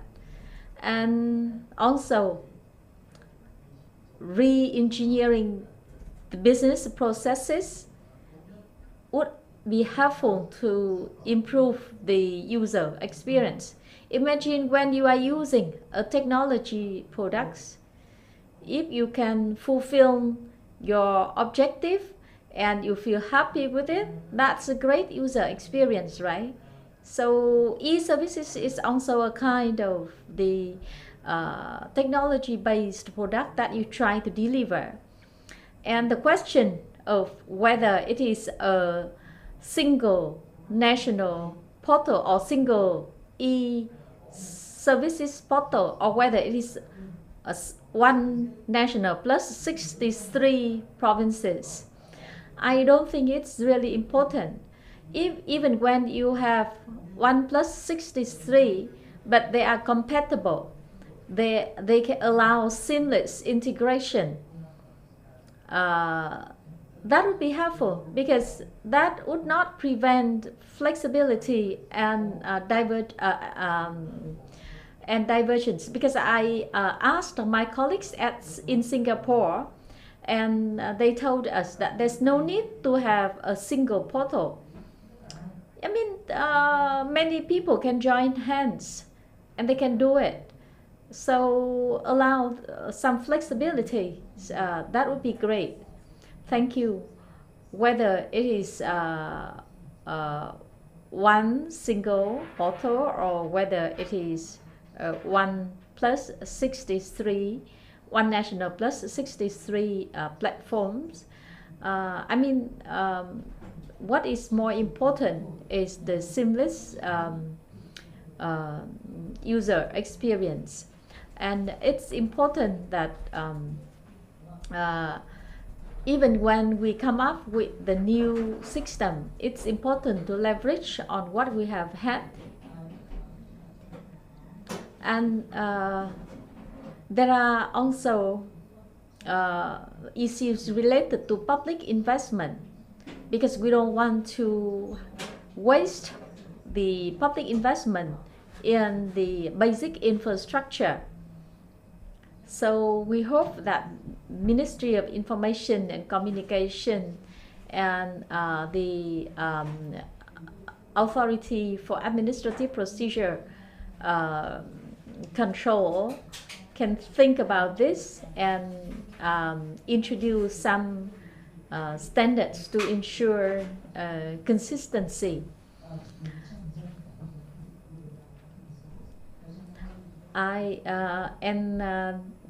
We had a vision to Hà Giang to work with ethnic minority people, and we plan to go to Ninh Thuận and some other places. Hà Giang has over 60% of the population are ethnic minority people, so it may be very challenging for them to use the national portal. But it will be also challenging for the national portal if we require them to have various language to ensure access for the ethnic minority people. And in delivering e-services, it's really important to minimize face-to-face interaction to reduce harassment. currently we still see cases where people sell their middleman services for online services. Because if online services are still challenging, then people still have to rely on someone else to do the middleman for them to complete the procedures. And I've seen that.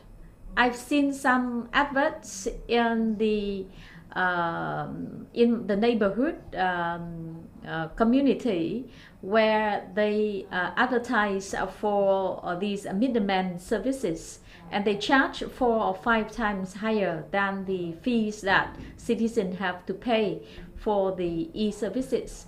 And now we would like to open the floor for the audience. Online, we have all the provinces hooked up, and we also have a lot of people in this room, and we would like to open the floor for Q&A and discussion from both online and on-site participants. And Ling and Zhang, could you also join us over here in this discussion? Yeah, I think the participants will surely have questions for you.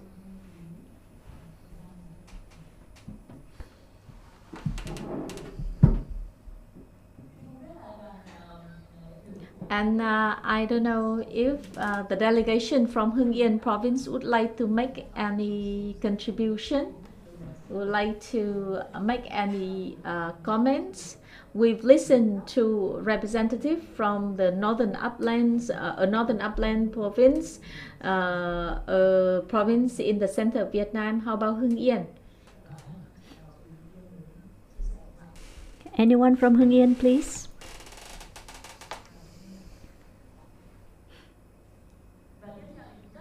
And after Hưng Yên, we want to hear from the Mekong River Delta provinces. So if anyone from the Mekong Delta provinces want to speak, please register by raising your hand.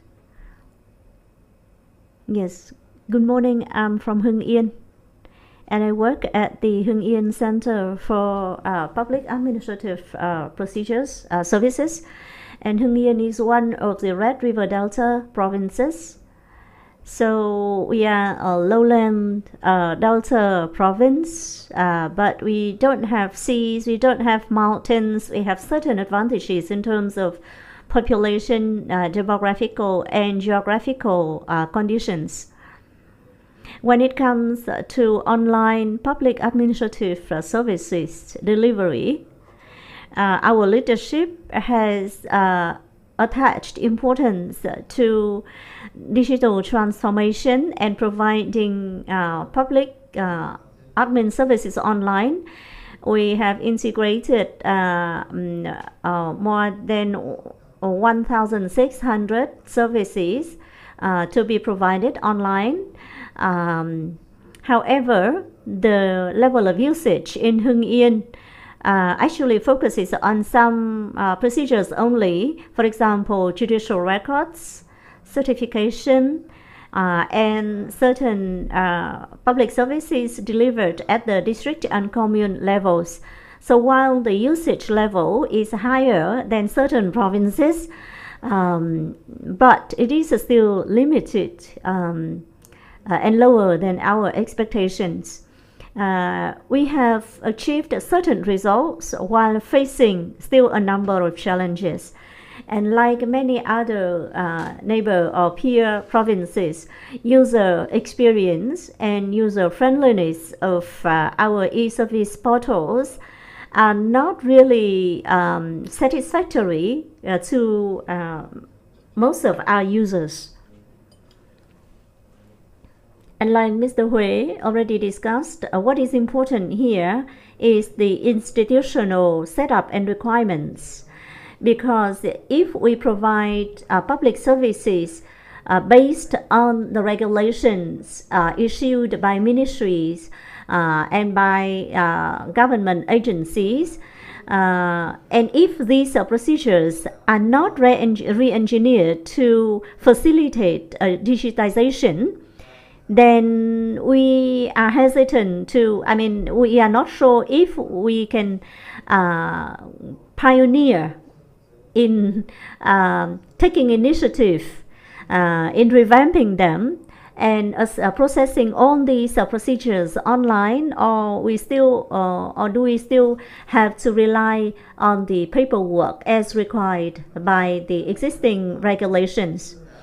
For citizens, from citizens' perspective, they also have the reasons to be reluctant and hesitant in using services totally online. So I hope that relevant ministries and central agencies consider to improve the admin procedures to make it more streamlined, make them more streamlined, to make them more user-friendly, for them to be incorporable or accessible and processable on the e-service portals. I think that what matters the most here are the institutional requirements themselves, because without improvements in the procedures themselves, then people would still be reluctant.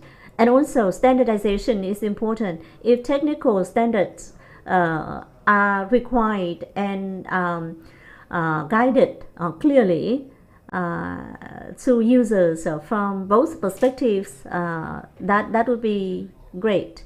Yes, thank you very much. I hear from you that regulations from the central government needs to be put in place before any improvements can take place at the local level. And second, standardization matters, and we totally agree, because behind all the technical settings here are regulations and processes.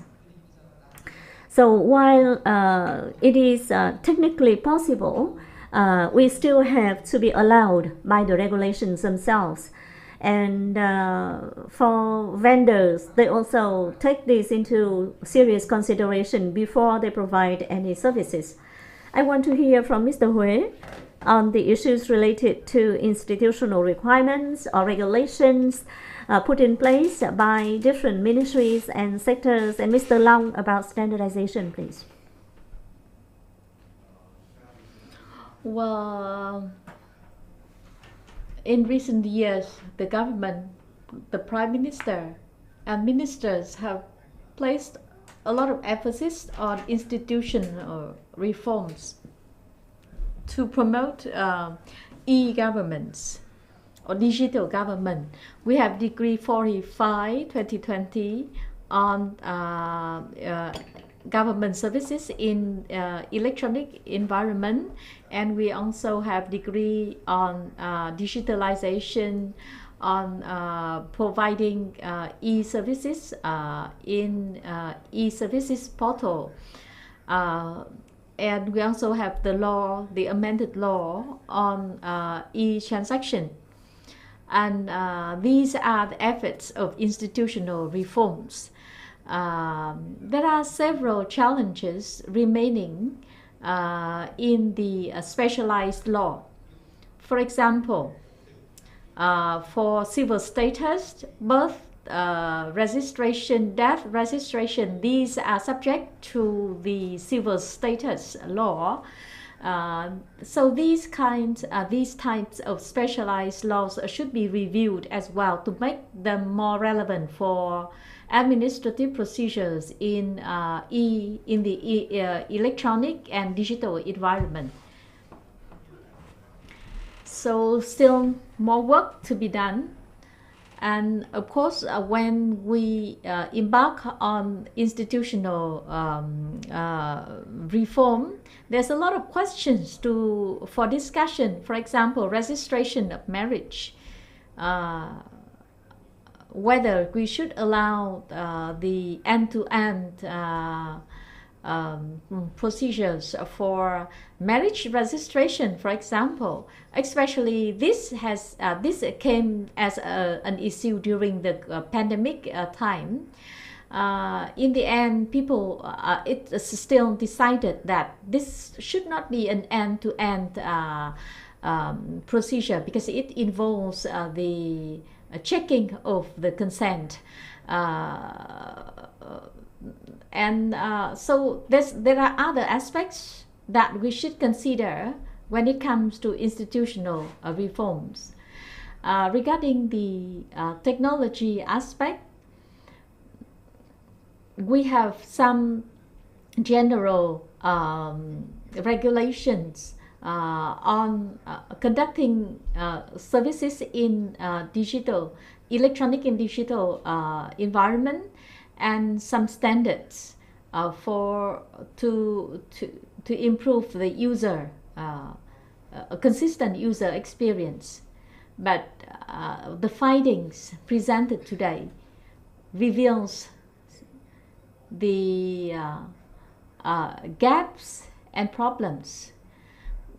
For example, we have 53 ethnic groups. How to make sure that they can all access the administrative procedures?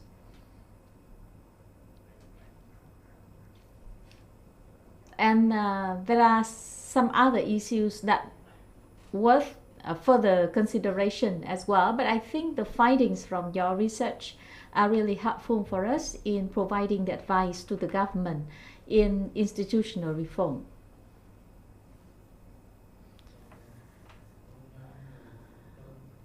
Thank you.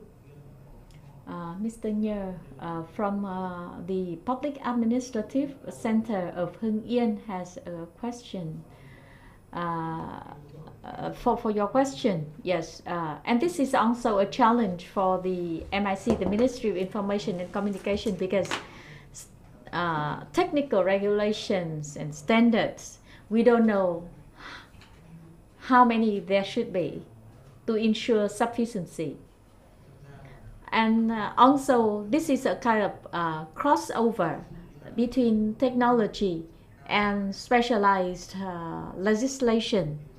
For example, the MIC can propose an enterprise IT architecture for e-government 2.0, but then we cannot go further with specialized law. For example, in different areas of law, the standards and the technical regulation should be introduced by the line agency, by the line ministry, not by the MIC. For example, administrative procedures that have to do with land, it should not be the standard should not be adopted by the MIC. But thank you for your question, and I totally agree that there's a lot of work to be done, and MIC is highly aware of the importance of standardization. Thank you. Thank you, Mr. Long. And these questions required a lot of time to research, to explore possible solutions.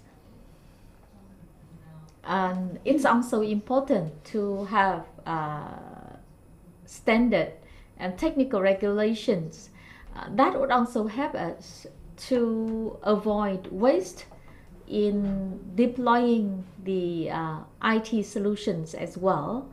I have received some question online as well. This is the question for the research team, and the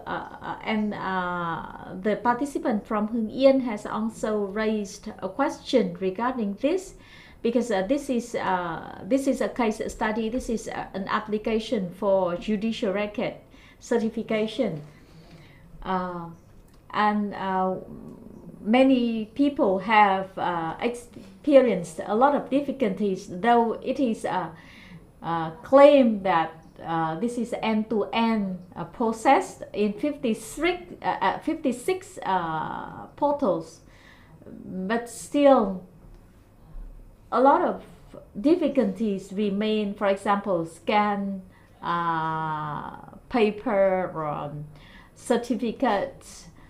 It's not completely digital, and also the form is not digital. It's just electronic form of a paper-based application.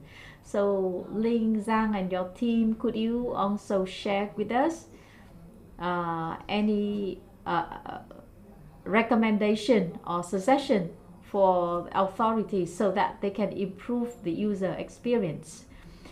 We also have some participants joining us from the National Center for Judicial Record.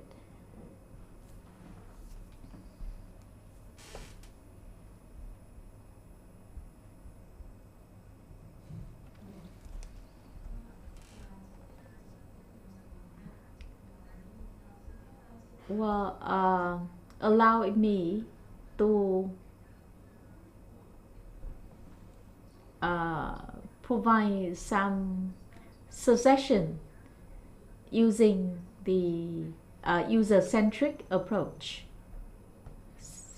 It will be a demonstration using the slides. So it's an experiment of user-centric online process or online procedure.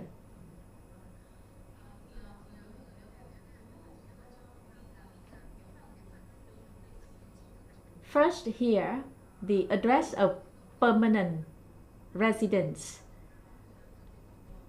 And sometimes we have nearly completed the procedure and then we found out that we should not launch our application in this province. We should go to other province portal. So from the user perspective, you should have this question upfront. Which province are you permanently resident in? So that would help you to stream or to channel the applicants. So if you are living in Hanoi but your address of permanent residence in Hưng Yên, so if the question is pops up front, then here they will direct you that you should go to Hưng Yên to fulfill this procedure rather than staying in this portal. And here, classification of applicants. So you can put a question upfront right at the beginning of the process to ask whether you are applying for yourself or applying for someone else as an authorized applicant. So if it is a user-centric approach, then here then classify the user or the applicant whether you are applying for yourself or someone else, and then point out what kind of paperwork, what kind of papers, documents that you should have in place.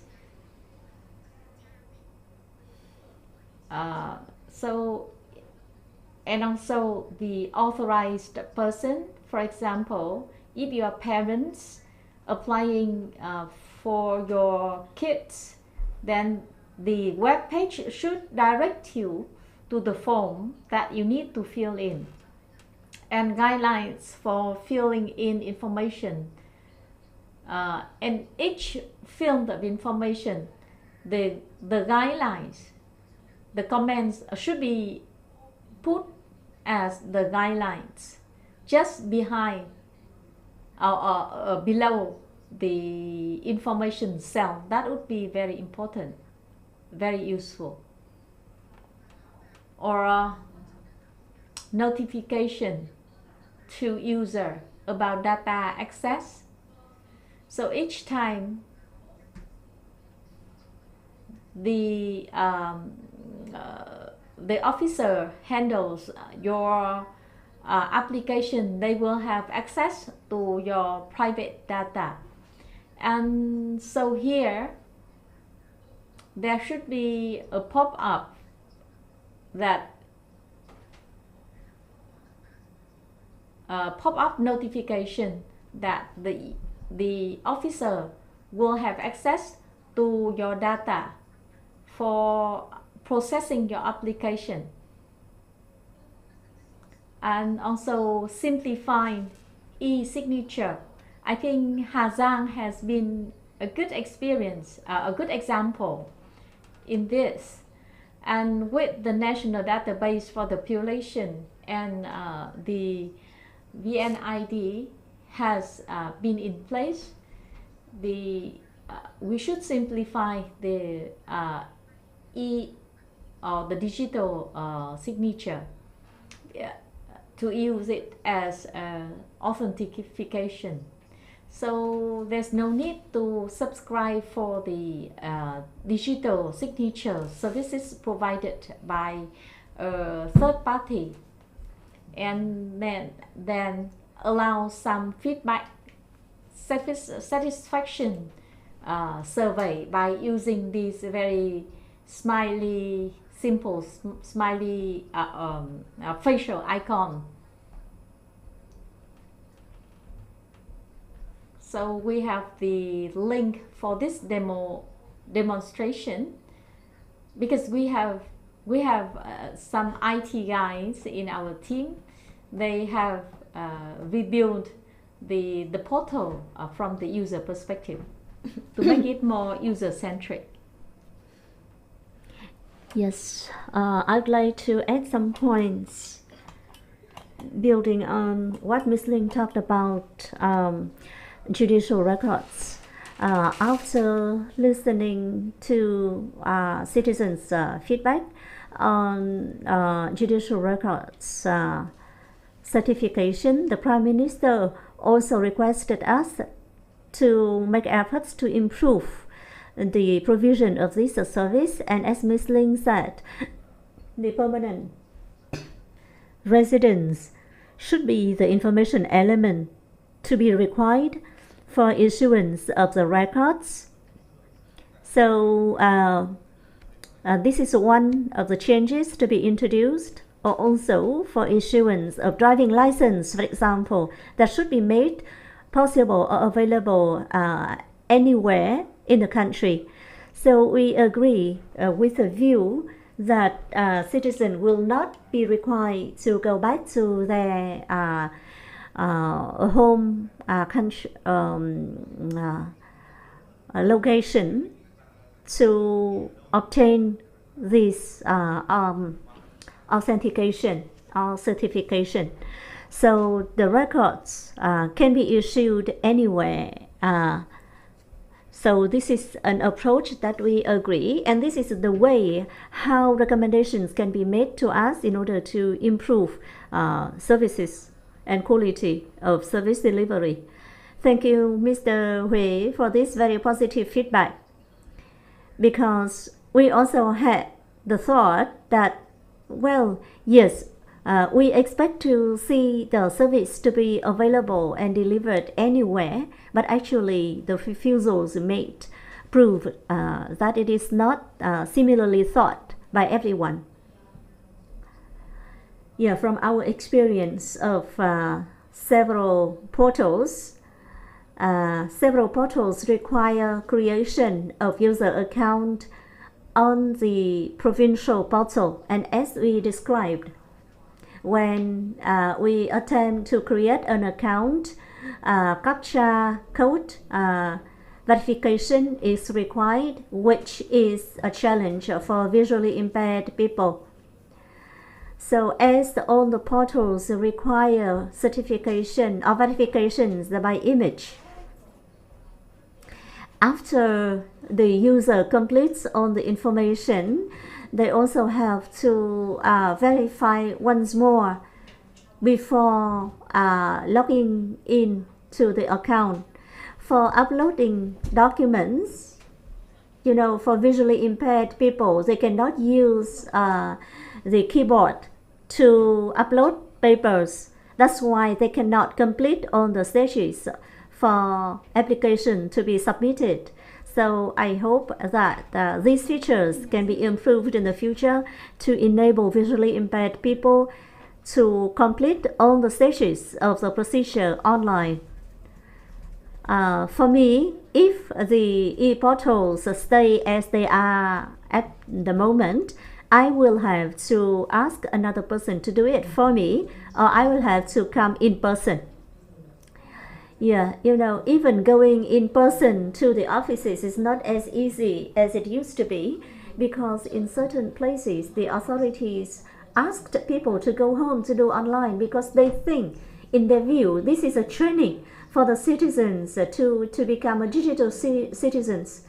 So it is really, they are mentally driven by the thought that this is the support. This is how they help people to become digital. However, it is not. So we also remind the officers not to coerce, not to force people to use the online processes mandatorily, because it is another harassment or another challenge that you deliberately create for your citizens. And it is particularly difficult for people with disabilities or ethnic minority people or the elderly, because in the rural areas there are more elderly people than young people, as the young people would have left their countryside to the cities, to urban areas for work already. So we need to think about people with most difficulties. So we will need to switch our mindset, not to think that as I can do it, you should be able to do it. Rather, we need to design our services from the most difficult people's perspective. We've got another 5 minutes to complete today's discussion. I wonder if there are any further questions in the room or online. Just one more intervention is possible. So we will hear from a female citizen, female speaker. Okay, anyone can help with microphone? And also online participants, you can put your question in the chat box and we'll try to address your question subsequently. Thank you very much for allowing me to raise a question in this first review of 63 e-service portals.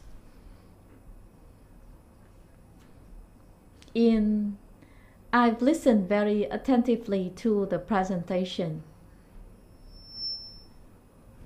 and I understand that there are a lot of challenges, not just for the general public, but also for people with disabilities in having access to these e-services, and particularly specialized procedures like land law procedures for ethnic minority people, and also visually impaired people. It's really important to have assistive technology. In the past, we have, sometimes we have like a voice search functionality, but that's for the low vision user. But for other type of disabilities, it's not easy at all. Even for face-to-face procedures, you see that when you go there to fulfill the judicial record application, you see that the table is relatively tall, and for many people who are not sufficiently are not of sufficient height, that would be difficult for them. And also when they come and they stand in the queue and get the ticket number for conducting the application, if you are an authorized applicant, that means you are applying for someone else in the family. For example, you are applying for your your grandparents and then your parents, then you have to get the tickets for each and every person that you are applying for, and also you have to print. You need to have là lấy số và làm nộp tờ đơn. Và chính vì như vậy nên là những cái vấn đề này trong cái hoạt động để hỗ trợ cho những người khuyết tật, những người dân tộc và những người khiếm thính, hoặc là có những cái giải pháp nào đó để có thể mã hóa số, hoặc là mã QR, hoặc là chuyển đổi, hoặc là có người phiên dịch bằng tiếng nói của người dân tộc ở vùng đó, thì mới có thể hỗ trợ được người dân tộc. Để chúng ta thấy rằng là cái việc tiếp cận của người dân the các vùng miền, lack of language proficiency. When you have a person of ethnic minority group who doesn't speak Vietnamese proficiently, it's important to have some assistance to them, kind of like interpretation utility to support them. Thank you. Thank you, Ms. Nhung, who is an expert in the land law and land-related administrative procedures. And I think that relates to a lot of other issues that we should address in a gradual manner. And a number of administrative procedures are claimed to be end-to-end, electronic or digital, but in fact they are not. And currently we are now working with the Hà Giang province to bring the e-services to their citizens. Instead of, it's a kind of like a mobile clinic. You bring the technology, you bring the device to the local community, and the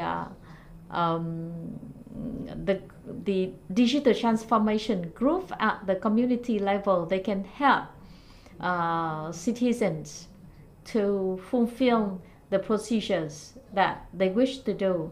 So, I mean, sometimes we don't need to move very fast. We need to move slowly with no one left behind. But I think that's a lot of challenge for the local authorities. So we should not be obsessed with the achievement. Instead, we should ensure that the e-services will be delivered to the citizen in a more meaningful manner. And it will take time for us to have digital literate citizens. And that brings us to the end of our thematic discussion today. And we hope to receive further comments and questions from you, which will provide us with motivation for further study. And I would like to invite Mr. Dong for his closing remarks.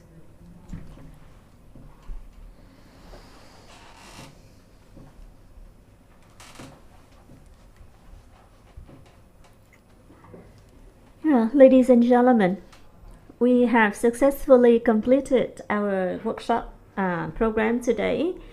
And after this discussion, after today, the report will be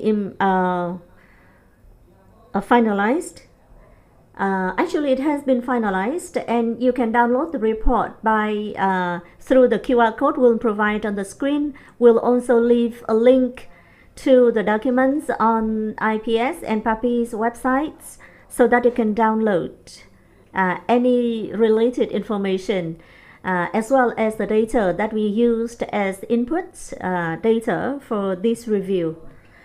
For your further research and analysis. So once again, thank you very much for participating in the discussion today. And I would like to thank our colleagues from provinces who were part of this discussion virtually. And going forward, UNDP and IPS will continue our collaboration in working with the National Digital Transformation Agency for further efforts, and we hope to be accompanied by colleagues from all provinces and our colleagues from UNDP and Vietnam Agency for Digital Communication. Thank you very much for today's participation.